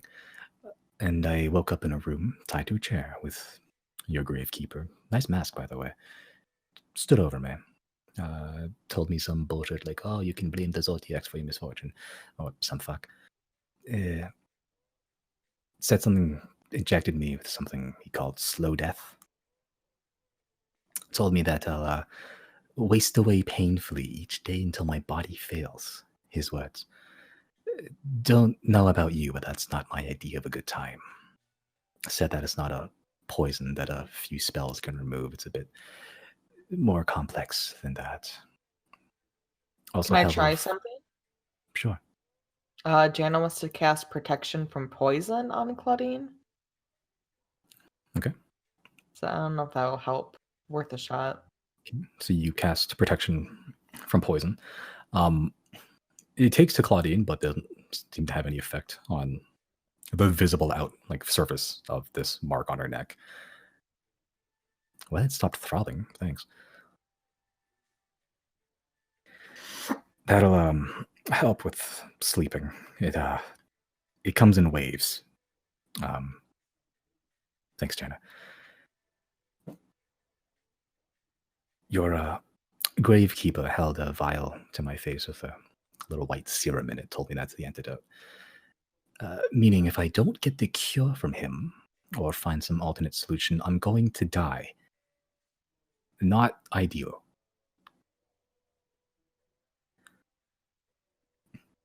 Did he leave where we could find him if we wanted to make such a deal? Yeah, the only reason he let me go is to tell you a message to find him at the grave of the faceless. I'm assuming it's probably something to do with the faceless, but I'm not sure exactly what that is.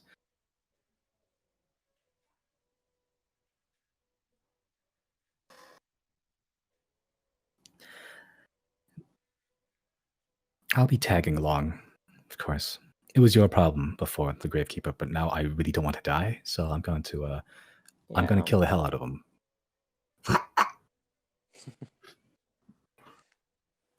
Bet.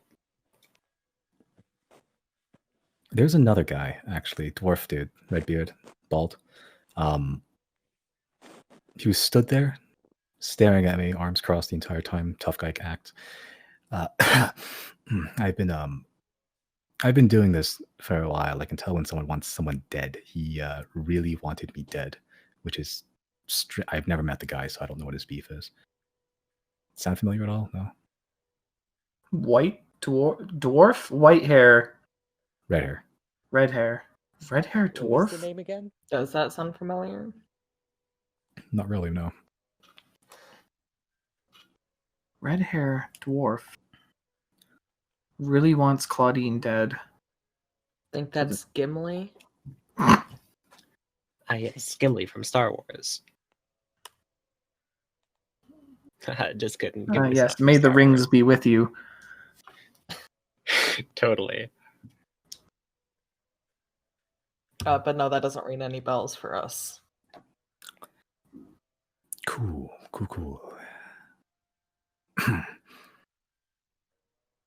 Where's the rest of you? Did they all die in the underground? Yeah. But look who gained, and Jana points out plume on her head. I was about to ask about that. What? It came from a different dimension, and it sits on my head. It's times like these I don't really feel like an adventurer.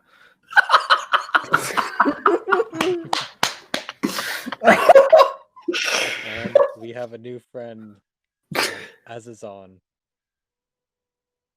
Oh yeah. By the way, this is God. You say friend, and she looks at you incredulously.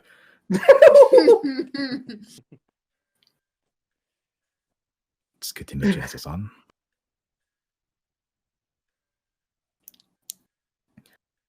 Prattle's there too, actually. I think about it.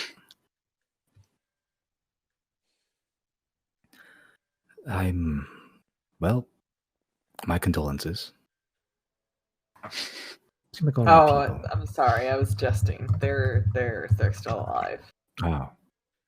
See, normally I would have caught that, but I feel like I'm being stabbed in the neck because that's exactly what happened. Yeah, this probably isn't the time for jokes. I'm sorry. That was inappropriate. Okay. They're just down by the river. They're fishing or something. All right, I forgive you. I'll fucking kill you. It's okay. Well, shit, they don't sell beer here.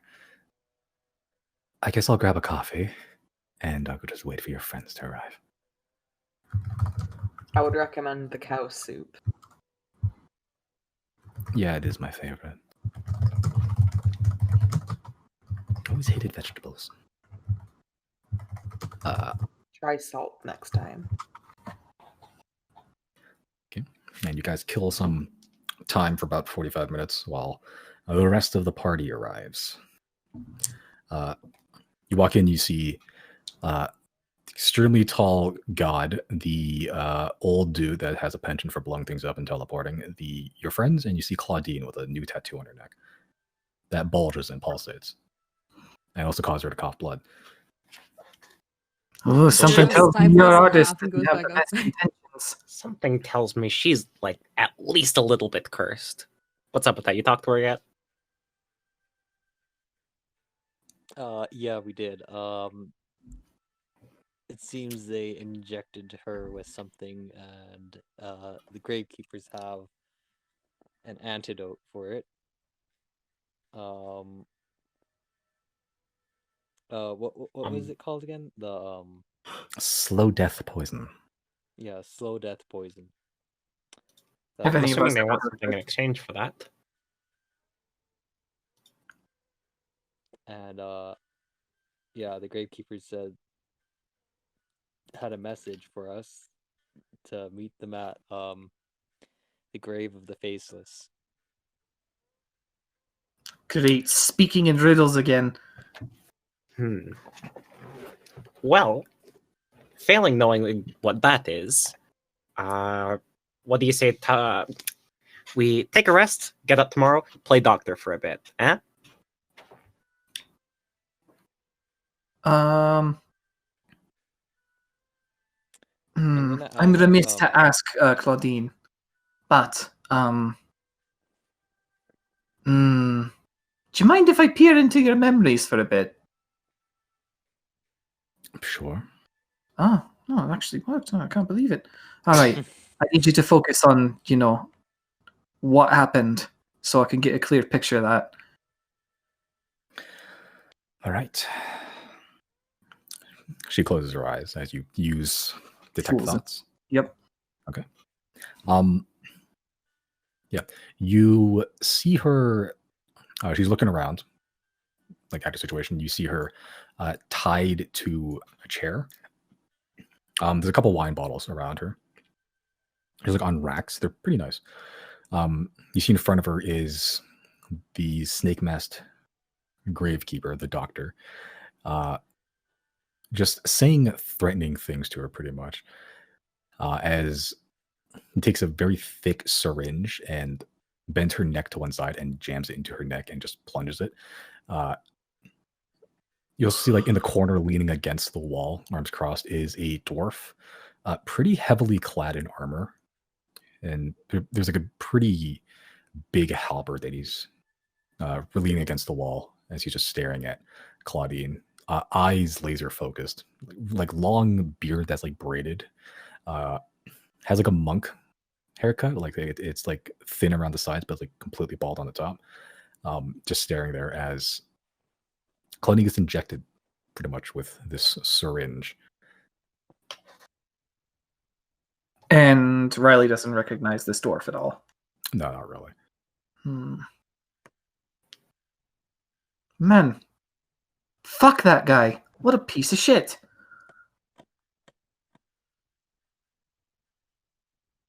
And you say he's got the antidote. Apparently. Detect thought should still be active. Could you? Yeah. Yeah. She rewinds the VHS tape to a point, or fast forward a little bit, where after the injection, you see the doctor wave a vial of this thick white serum right in her face.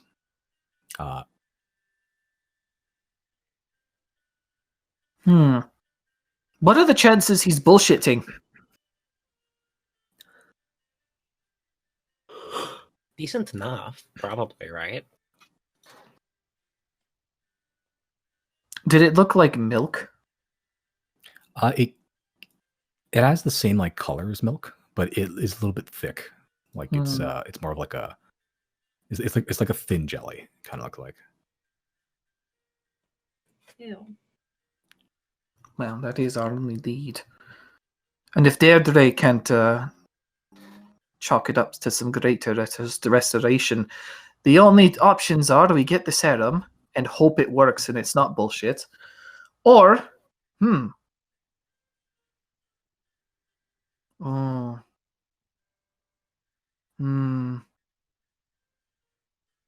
hmm, hmm. My thoughts exactly. I think you and I are on the same page, Deirdre. It's not something we should let happen, though.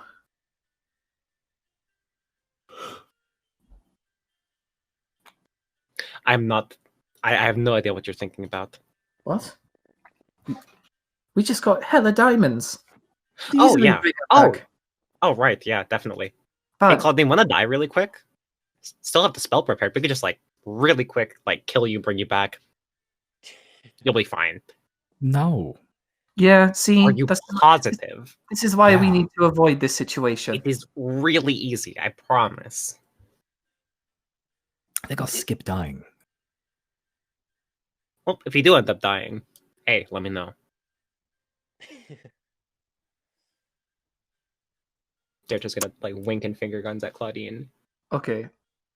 So does anybody have any ideas about what this grave of the faceless is? Wait, I have an idea. I'm gonna go roll for divine intervention to see if we can just get the poison removed from to purify Claudine of the death energies surrounding her. 11% chance. Here we 11% go. chance. Simon, may I? Sure. Worth a shot. Oh, so close. Ah, well. Yeah, you try to call upon your patron, your god, object of worship, Harun. Beseech him to remove the poison. You Uru doesn't talk, that you know of, but you get the sense in your head, it's just like, why would I do that? Yeah, you got the point there.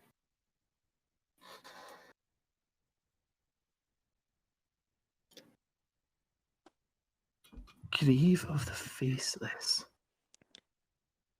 Can I ask Azazon, would you know anything of the grave of the faceless? No. I think they're a much more recent development, and I'd agree. Much like the grave keepers. What if we Well, ask for more? starters, what kind of graves do we know? Do we know of any graves at all? We know of some in the cemetery in Imus, but I don't think that's where the faceless would operate. We didn't meet any faceless there, just in Fairhaven and Silnia. Well, this would probably be Banthus, somewhere maybe. secluded where they could stab us, because assumedly they want us there to, like, kill us or whatever. Maybe in the 10? Well, the faceless have to do with the 10 in, you know, Bethis. Yeah. There were crypts. The grave of But- well, no, the Faceless is that organization, right? That I worked with them once. That's how I found you. Maybe it's here. Since isn't the faceless presence gone here? Is it like a Oh. literal like tomb, or is it like a figurative? Like, does he want us to meet at the old base of the Faceless grave? Is he speaking in poetics? Who even knows? This guy's a quack anyway. Some doctor he is. Can I try and find Moram? Yeah, easy enough. You still stood there taking like ledger notes, pretty much. Yeah, I'll go to him and I'll ask him, hey, do you know anything about the grave of the faceless? Is that a new band that came out? I hope not. But I hope not. I'm just looking for any clues on that. 0. What's up? There's one last thing we can do. If you could silent image, what was his name? Uric? Uric. If he's still alive, we can contact him, and he might have information. Sure. Yerk, the guy that you met once. We met him twice. Yeah. He was in Fairhaven and We also met that changeling. Or Poe. Yeah, we could talk to Poe as well. Hold on. What are we trying to find out from these people? That's right. The Faceless are in Obethus. I'm an idiot. I don't even know that we need to do all that. When he says Grave of the Faceless or whatever, I think, to me, that's the old hideout that got raided in Tetscott. Oh, well, okay. It I might guess not be it, but that's my first guess. How do we enter that though? Well, how do we find it, I first of all? probably find it with some thieves can't if we got back into the city. I'm worried about getting back in though, because they logged our entry. They never logged us leaving. So us re-entering the city again, I don't know what's gonna happen. And then we also have those real IDs that are like pending still. Can we just like teleport in? we could. It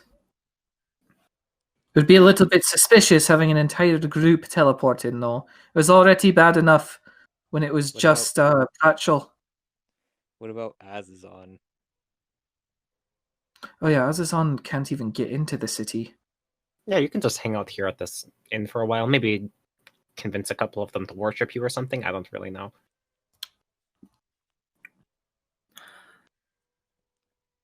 Azazon and Pratchell look at each other, and then look back to the rest of you. Your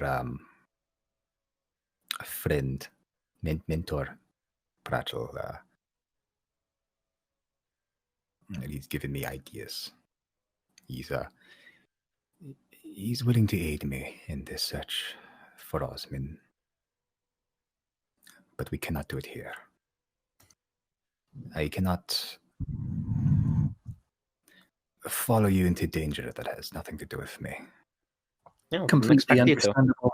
In fact, we wouldn't want you to. We need you at your best as soon as possible. Yeah. I was told to prepare for war, and I would reckon it would be in our best interest if you did the same. I intend to. The enemy has not given up yet, and neither have the old gods. Glad to hear it. Pratchell at this point speaks up. This has nothing to do with me, so I'm going to leave now. I'm taking her with me. Good for you, Pratchell. Good for you. As Azazon speaks up, you could have worded that a bit better. That's mine now.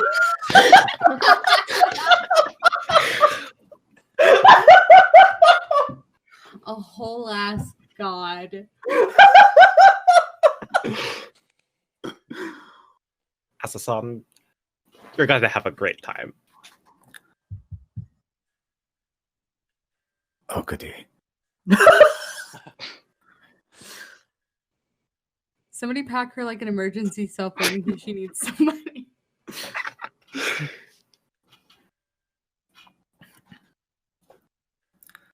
Okay. Pratchell sort of grabs Azazon's wrist, look towards all of you. That was quite the adventure, wasn't it? Good times were had by all. Well, see ya, Pratchell. It's been nice meeting you. Oh wait, before you teleport Certainly out of here, interesting. where are you going? Back home. Back to Westfield. Back. Jesus, I fucking forgot all the names of my own cities. Yeah, so did Pratchell. Back to Nellid. Back to my home. The permanent residence of the mansion that I built. Perfect. Start our search there. Go through the library. See what's what. Chrysostomus, my boy, you have the teleportation circle still built in to your mind that links to the entrance? Yes, I do. Good. Keeping up on your studies. Definitely. And when the time comes, I'll definitely make use of that scroll.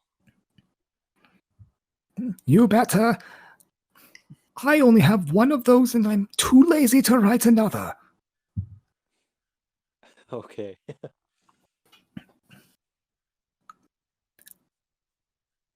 Goodbye then. I still don't like you.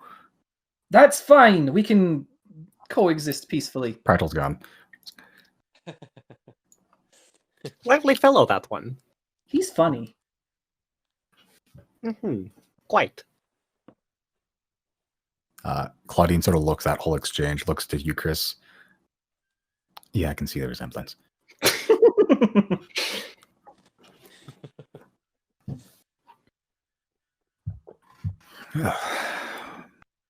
I have no leads. What's the plan, gang? Get back into the city and, I don't know, go stab a dude? Metaphorically? It's a shame we can't scry on him. Be very easy to find. Yeah, that would be helpful. Oh, I got an idea. I could go commune real quick, see if there's anything we can do about the Claudian situation here. Then throw two guesses at where the place might be. But given the scrying protection, I doubt that will be very fruitful. Well, do as you will. Well, I'll See go do if that there's then. anything in Riley's arsenal that can take care of this. Yeah, they're just Simon, gonna. can I use one of the charges off my truth seer to make a medicine check on Claudine? Or an intelligence? Just I want to see if there's anything that I can get off of it. What are the things that you can get advantage on? Medicine? Is medicine one of them? I think so. I don't have it up in the one. Oops, that's the wrong one. Yes, it is. Yeah, Arcana, History, Insight, Medicine, Nature, Religion. Yeah, so yeah, you can make a medicine check. With advantage. With added extra knowledge.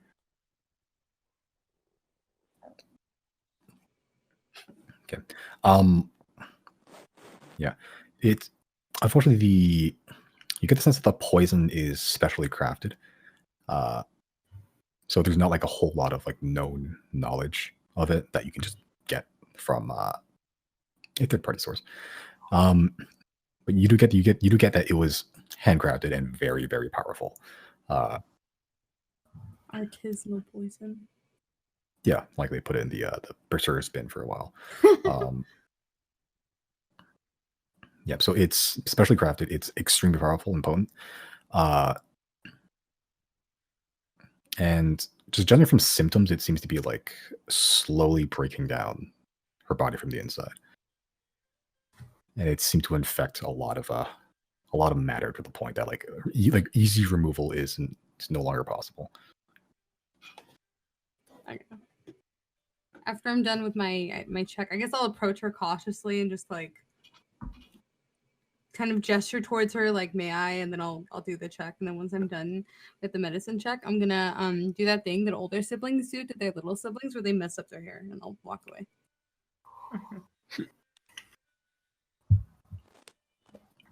I'm just gonna mess up their hair and I'm gonna be like, you'll be fine. You're fine. Okay, so as you turn around,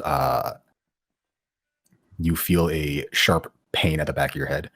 As you turn around and you see she's launched like a metal bearing at you. Sure.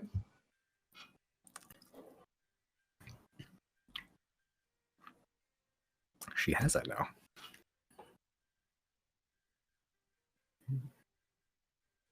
Back into the city then. Well, first, Deirdre wanted to commune, I think. Yeah. Okay. Just to see if we're wasting our time here. Firstly, I would like to ask if within the spells we have available to us, is there anything we can do to remove this poison? Or is this something that has progressed too far for really any magics that we have available to have an effect.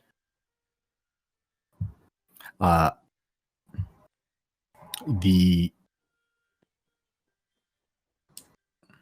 maggots begin to bloat and multiply. You get, yes, there is something you can do. Well, that solves that then. Is the grave of the faceless this location within Tetscat? The multiplication and bloating of the maggots in front of you continues. You get yes.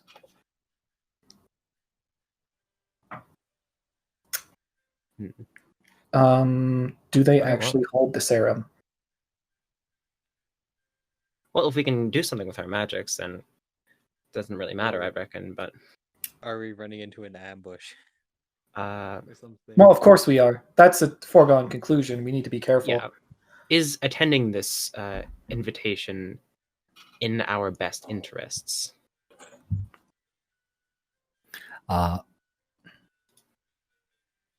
You get the maggots begin to go back to normal, but they don't shrivel or bloat. They just seem to wander around, confused, grasping at anything. You get mixed results. Mixed results, could either or. I will say it would be good to, kill the guy. Or you could be killed. Or we could be killed. Well, Claudine, I've got good news and really not any bad news. The good news is, we could cure you, no problem. Just tomorrow morning, prepare all the necessary spells and whatnot. You'll be good as new. Cool. Yeah, that'd be pretty cool. Yeah. More good news. I think Zero's idea was right because it is in Tetscat, but mixed results on whether or not it's a good idea for us to go there. So we could go there, kill him, and take all of his stuff, or we could go there and all die. Really, either or. If it is possible to cure Claudine, I think we should do both.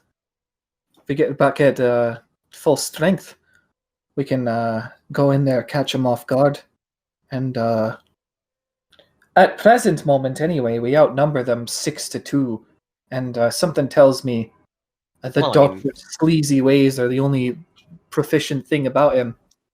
I don't think he'd survive an onslaught. Right. But there's also, clearly he has allies. I doubt he would show up alone. Yeah. Seems the type to stack the cards where he's able. Damn, is this about to be another person that he failed to kill? Honestly, for a legendary assassin, he kind of sucks at his job. Oh, absolutely. Maybe he'll just get fired and we don't even need to use him. Honestly. Yeah, can we make a complaint to management or something? Can you send us somebody actually skilled? Bad Yelp review. Honestly, you take all this time to make this incredibly potent poison, and we can just cure it for $20 in a bag of Skittles.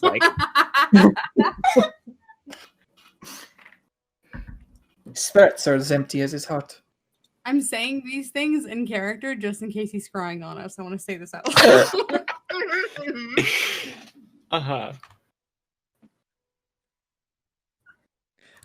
I'll be right back. Jesse. That's me.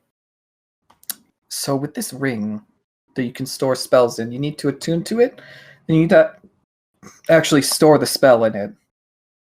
It's a gem, not a ring. Kind of pedantic, actually. But anyways, yeah, it's you only have to attune to it to store the spell. So really, just over the course of 4 hours, I can store a spell in it, essentially. If you can store the spell in it, and then let Riley attune to it. Actually, wait, no, that doesn't make any sense. No, you don't need to. You don't need to attune to it to cast. Right. To store. Do bards get the spell that would help? Yeah, bards do get greater healing, greater restoration. So, but you don't even need Why would we need to store it though? Yeah. Well, can you not store it? Can you not store it if you don't have it like prepared? Yeah, no, you have to cast the spell, but instead of it having its effect, it's stored in the Okay, never mind. Then we do have to wait. All right, so yeah, so just tomorrow morning we go doctor. Probably gonna just dump a bunch of spells into you, and then you'll be fine. So that kind of means we need to make sure that Claudine stays alive long enough. Right, Claudine, do you think you'll die in like tomorrow morning? Hard to tell. It's not like I have a counter to represent how many, like how close I am to death or anything. Well, if you die, that's no big deal either, really.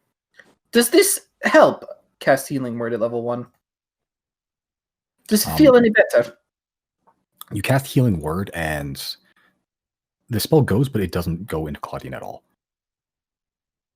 Oh, that's not good. Wait a second. What? Like, it completely washes over her. Hey, Deirdre, what's the probability that Greater Restoration also does that? Well, Greater Restoration can reduce or get rid of something that stops you from healing. Okay, to your good. full capacity. Shouldn't have. I guess we'll find out. Like theoretically, protection from poison should work because it should neutralize any poison in a person, but it didn't. Yeah, it's more of a disease. Also, I think it's probably like it can neutralize the poison, but it's it's her body itself that has begun to turn against her. I think rather than a poison. I mean, someone who's adept at making poisons can probably make one that circumvents magic like that by making the body itself a poison to itself. Sounds like we shouldn't waste any time then. Unless we craft our own antidote. Yeah, and how do you propose we do that? Well, my plan is there might not be enough time to do that. But... break the Orin and such, and dump every kind of restorative spell that I know into Claudine here. And at this point, I have like all of the important ones. Sorry. At this point, I have like all of the important ones under my domain. I have been practicing. All right, let's think on it and make sure nothing bad happens to the inn, anybody here, especially Claudine. Riley will begin on guard mode. Okay. Right. So yeah, that means we basically have 2 days to burn. First one to, finish today, so we can then take a long rest and switch out some spells, and then tomorrow to get all of those spells back, and then the next day to face the doctor. Sound like a plan, everyone? I'm down for it. Mm-hmm. Wait, what are we doing? Just hanging out.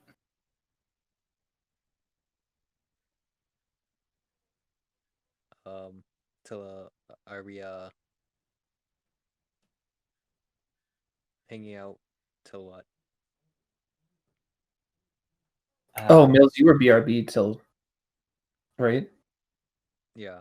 Oh, yeah, we're just going over our plan. So we're basically going to restore, or at least try to restore Claudine. Yeah, we're going to take the rest of the day, I guess, to probably just relax and have a bit of downtime, because we did just spend quite a while in deep dark caverns. I'd imagine our characters are quite exhausted. Okay. So just, take it easy. Tomorrow is, Doctor Day. And then Deirdre would like to rest after that, because going to be dumping a lot of spells all over the place. And I would like to have them for fighting big, scary assassin man. Okay. Sounds good.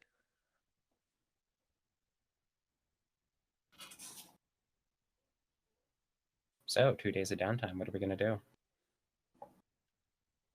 Not fish, unfortunately.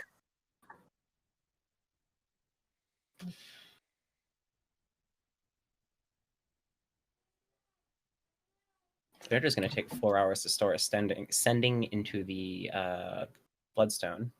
Cool. We can do that next time. Right on. The poison for Claudine. Claudine's poison. Excellent. Okay. Yeah, we could have probably 2 days of downtime to do something. Yeah, and we got 2 weeks to think of that. What do you let us do? Depends on what it is. Adds up. Like for free time? Yeah. What's there even to do around? Not much, right? Yeah, it's kind of like slums out here. We could go thieving.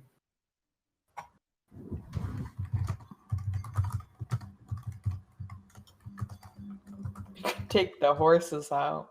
Go for a drive. Yeah. Change the oil on them.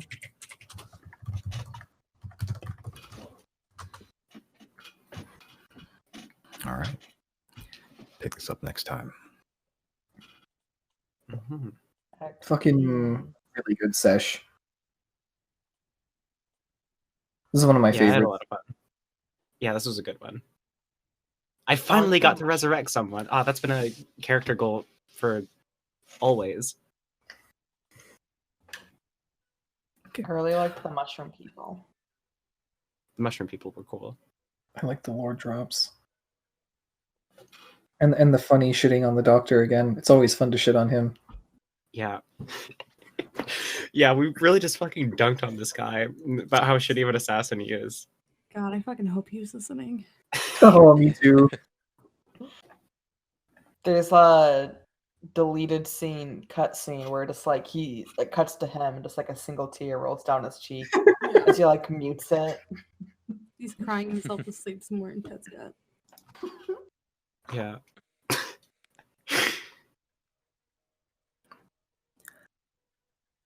I'll give you guys 3,600 XP. No, 2K. 3,300. Right on. A respectable amount. 98,740.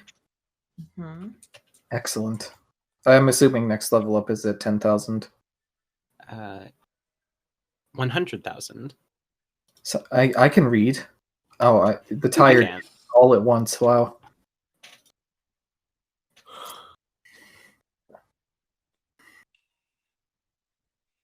Also, now I'm sympathizing with the dude. What if he like gets so sad that we just like garbage talked him and he's like curled up in bed like, oh, they're so right. I never thought like, why do you think I was cut out for this job? They said I couldn't do it. They were right. Good. Look at how many bodies he has responsibility for. One tavern in Obethus. That's true. Mm-hmm.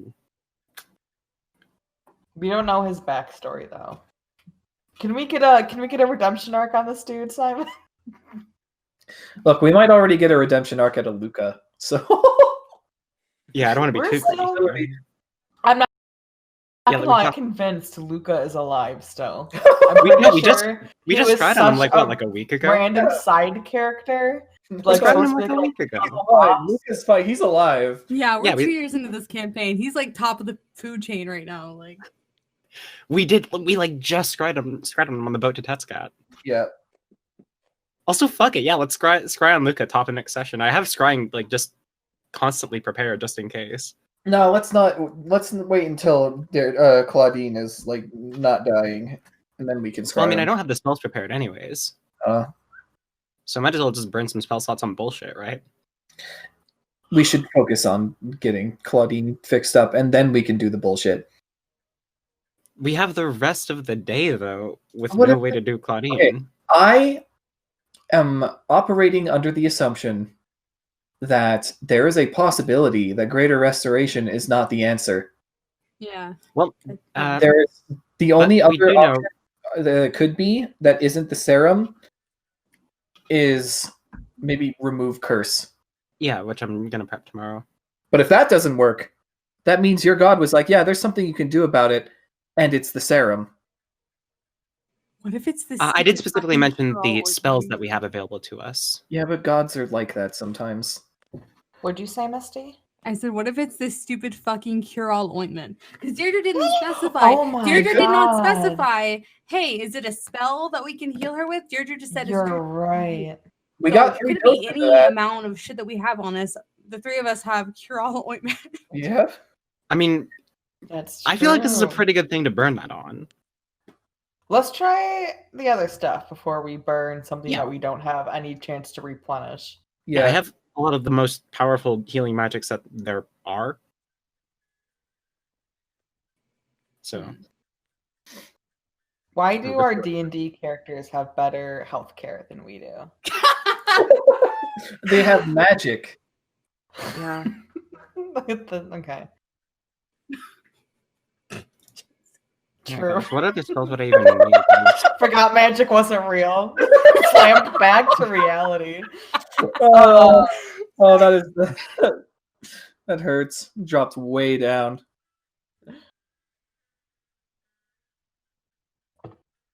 Yeah, no, I got all the important ones. I hope Claudine loves getting spell slots dumped into her. Because, yeah, they're just excited to, again, just do a bunch of weird shit to Claudine tomorrow and hope it helps. How did Deirdre word that question? Spells and resources available to us, I think. Okay. So yeah, that seems like it can be open-ended to the cream stuff. Yeah. And it technically, if you want to get like really awful about it, the doctor is a resource. Yeah, I was gonna say that. I was like, depending on how she worded it, if she had just said, "Is there anything we can do?" her god would have been like, "Yeah, you can go get the fucking serum from the doctor." And I was like, "That's not an answer that we want. We're looking for like." Commune specifies that it does give you a like shitty, misleading answer. Yeah, see, that's an option that we have.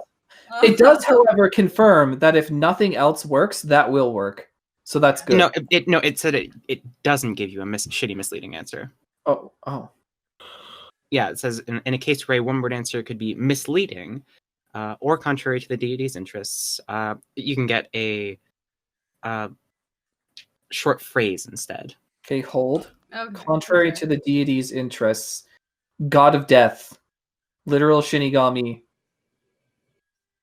probably wants things dead. I don't think Claudine is Orn dying. particularly cares. Simon, time to lore drop. What's the vibe? What's Orun? Yeah, Deirdre's Orun been isn't trying to like kill us this whole time. yeah, Orun isn't We're just one everything big needs to die. sacrifice to her god. Yeah, Orun's more like Orun's not like a god of murder or anything.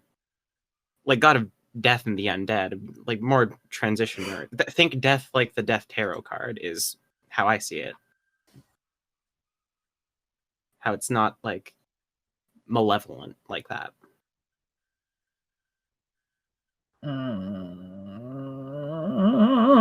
Well, I'm prepared for all of our resources to fail. Fair to trust her god. What if we? Is anyone proficient in poisoner's kit? 0? Not yet. What do you? Oh. I have one. I'm not proficient. Oh. Yeah, I would like to get proficiency in an herbalism Had kit we at some spent point. some downtime before now, I could have been proficient.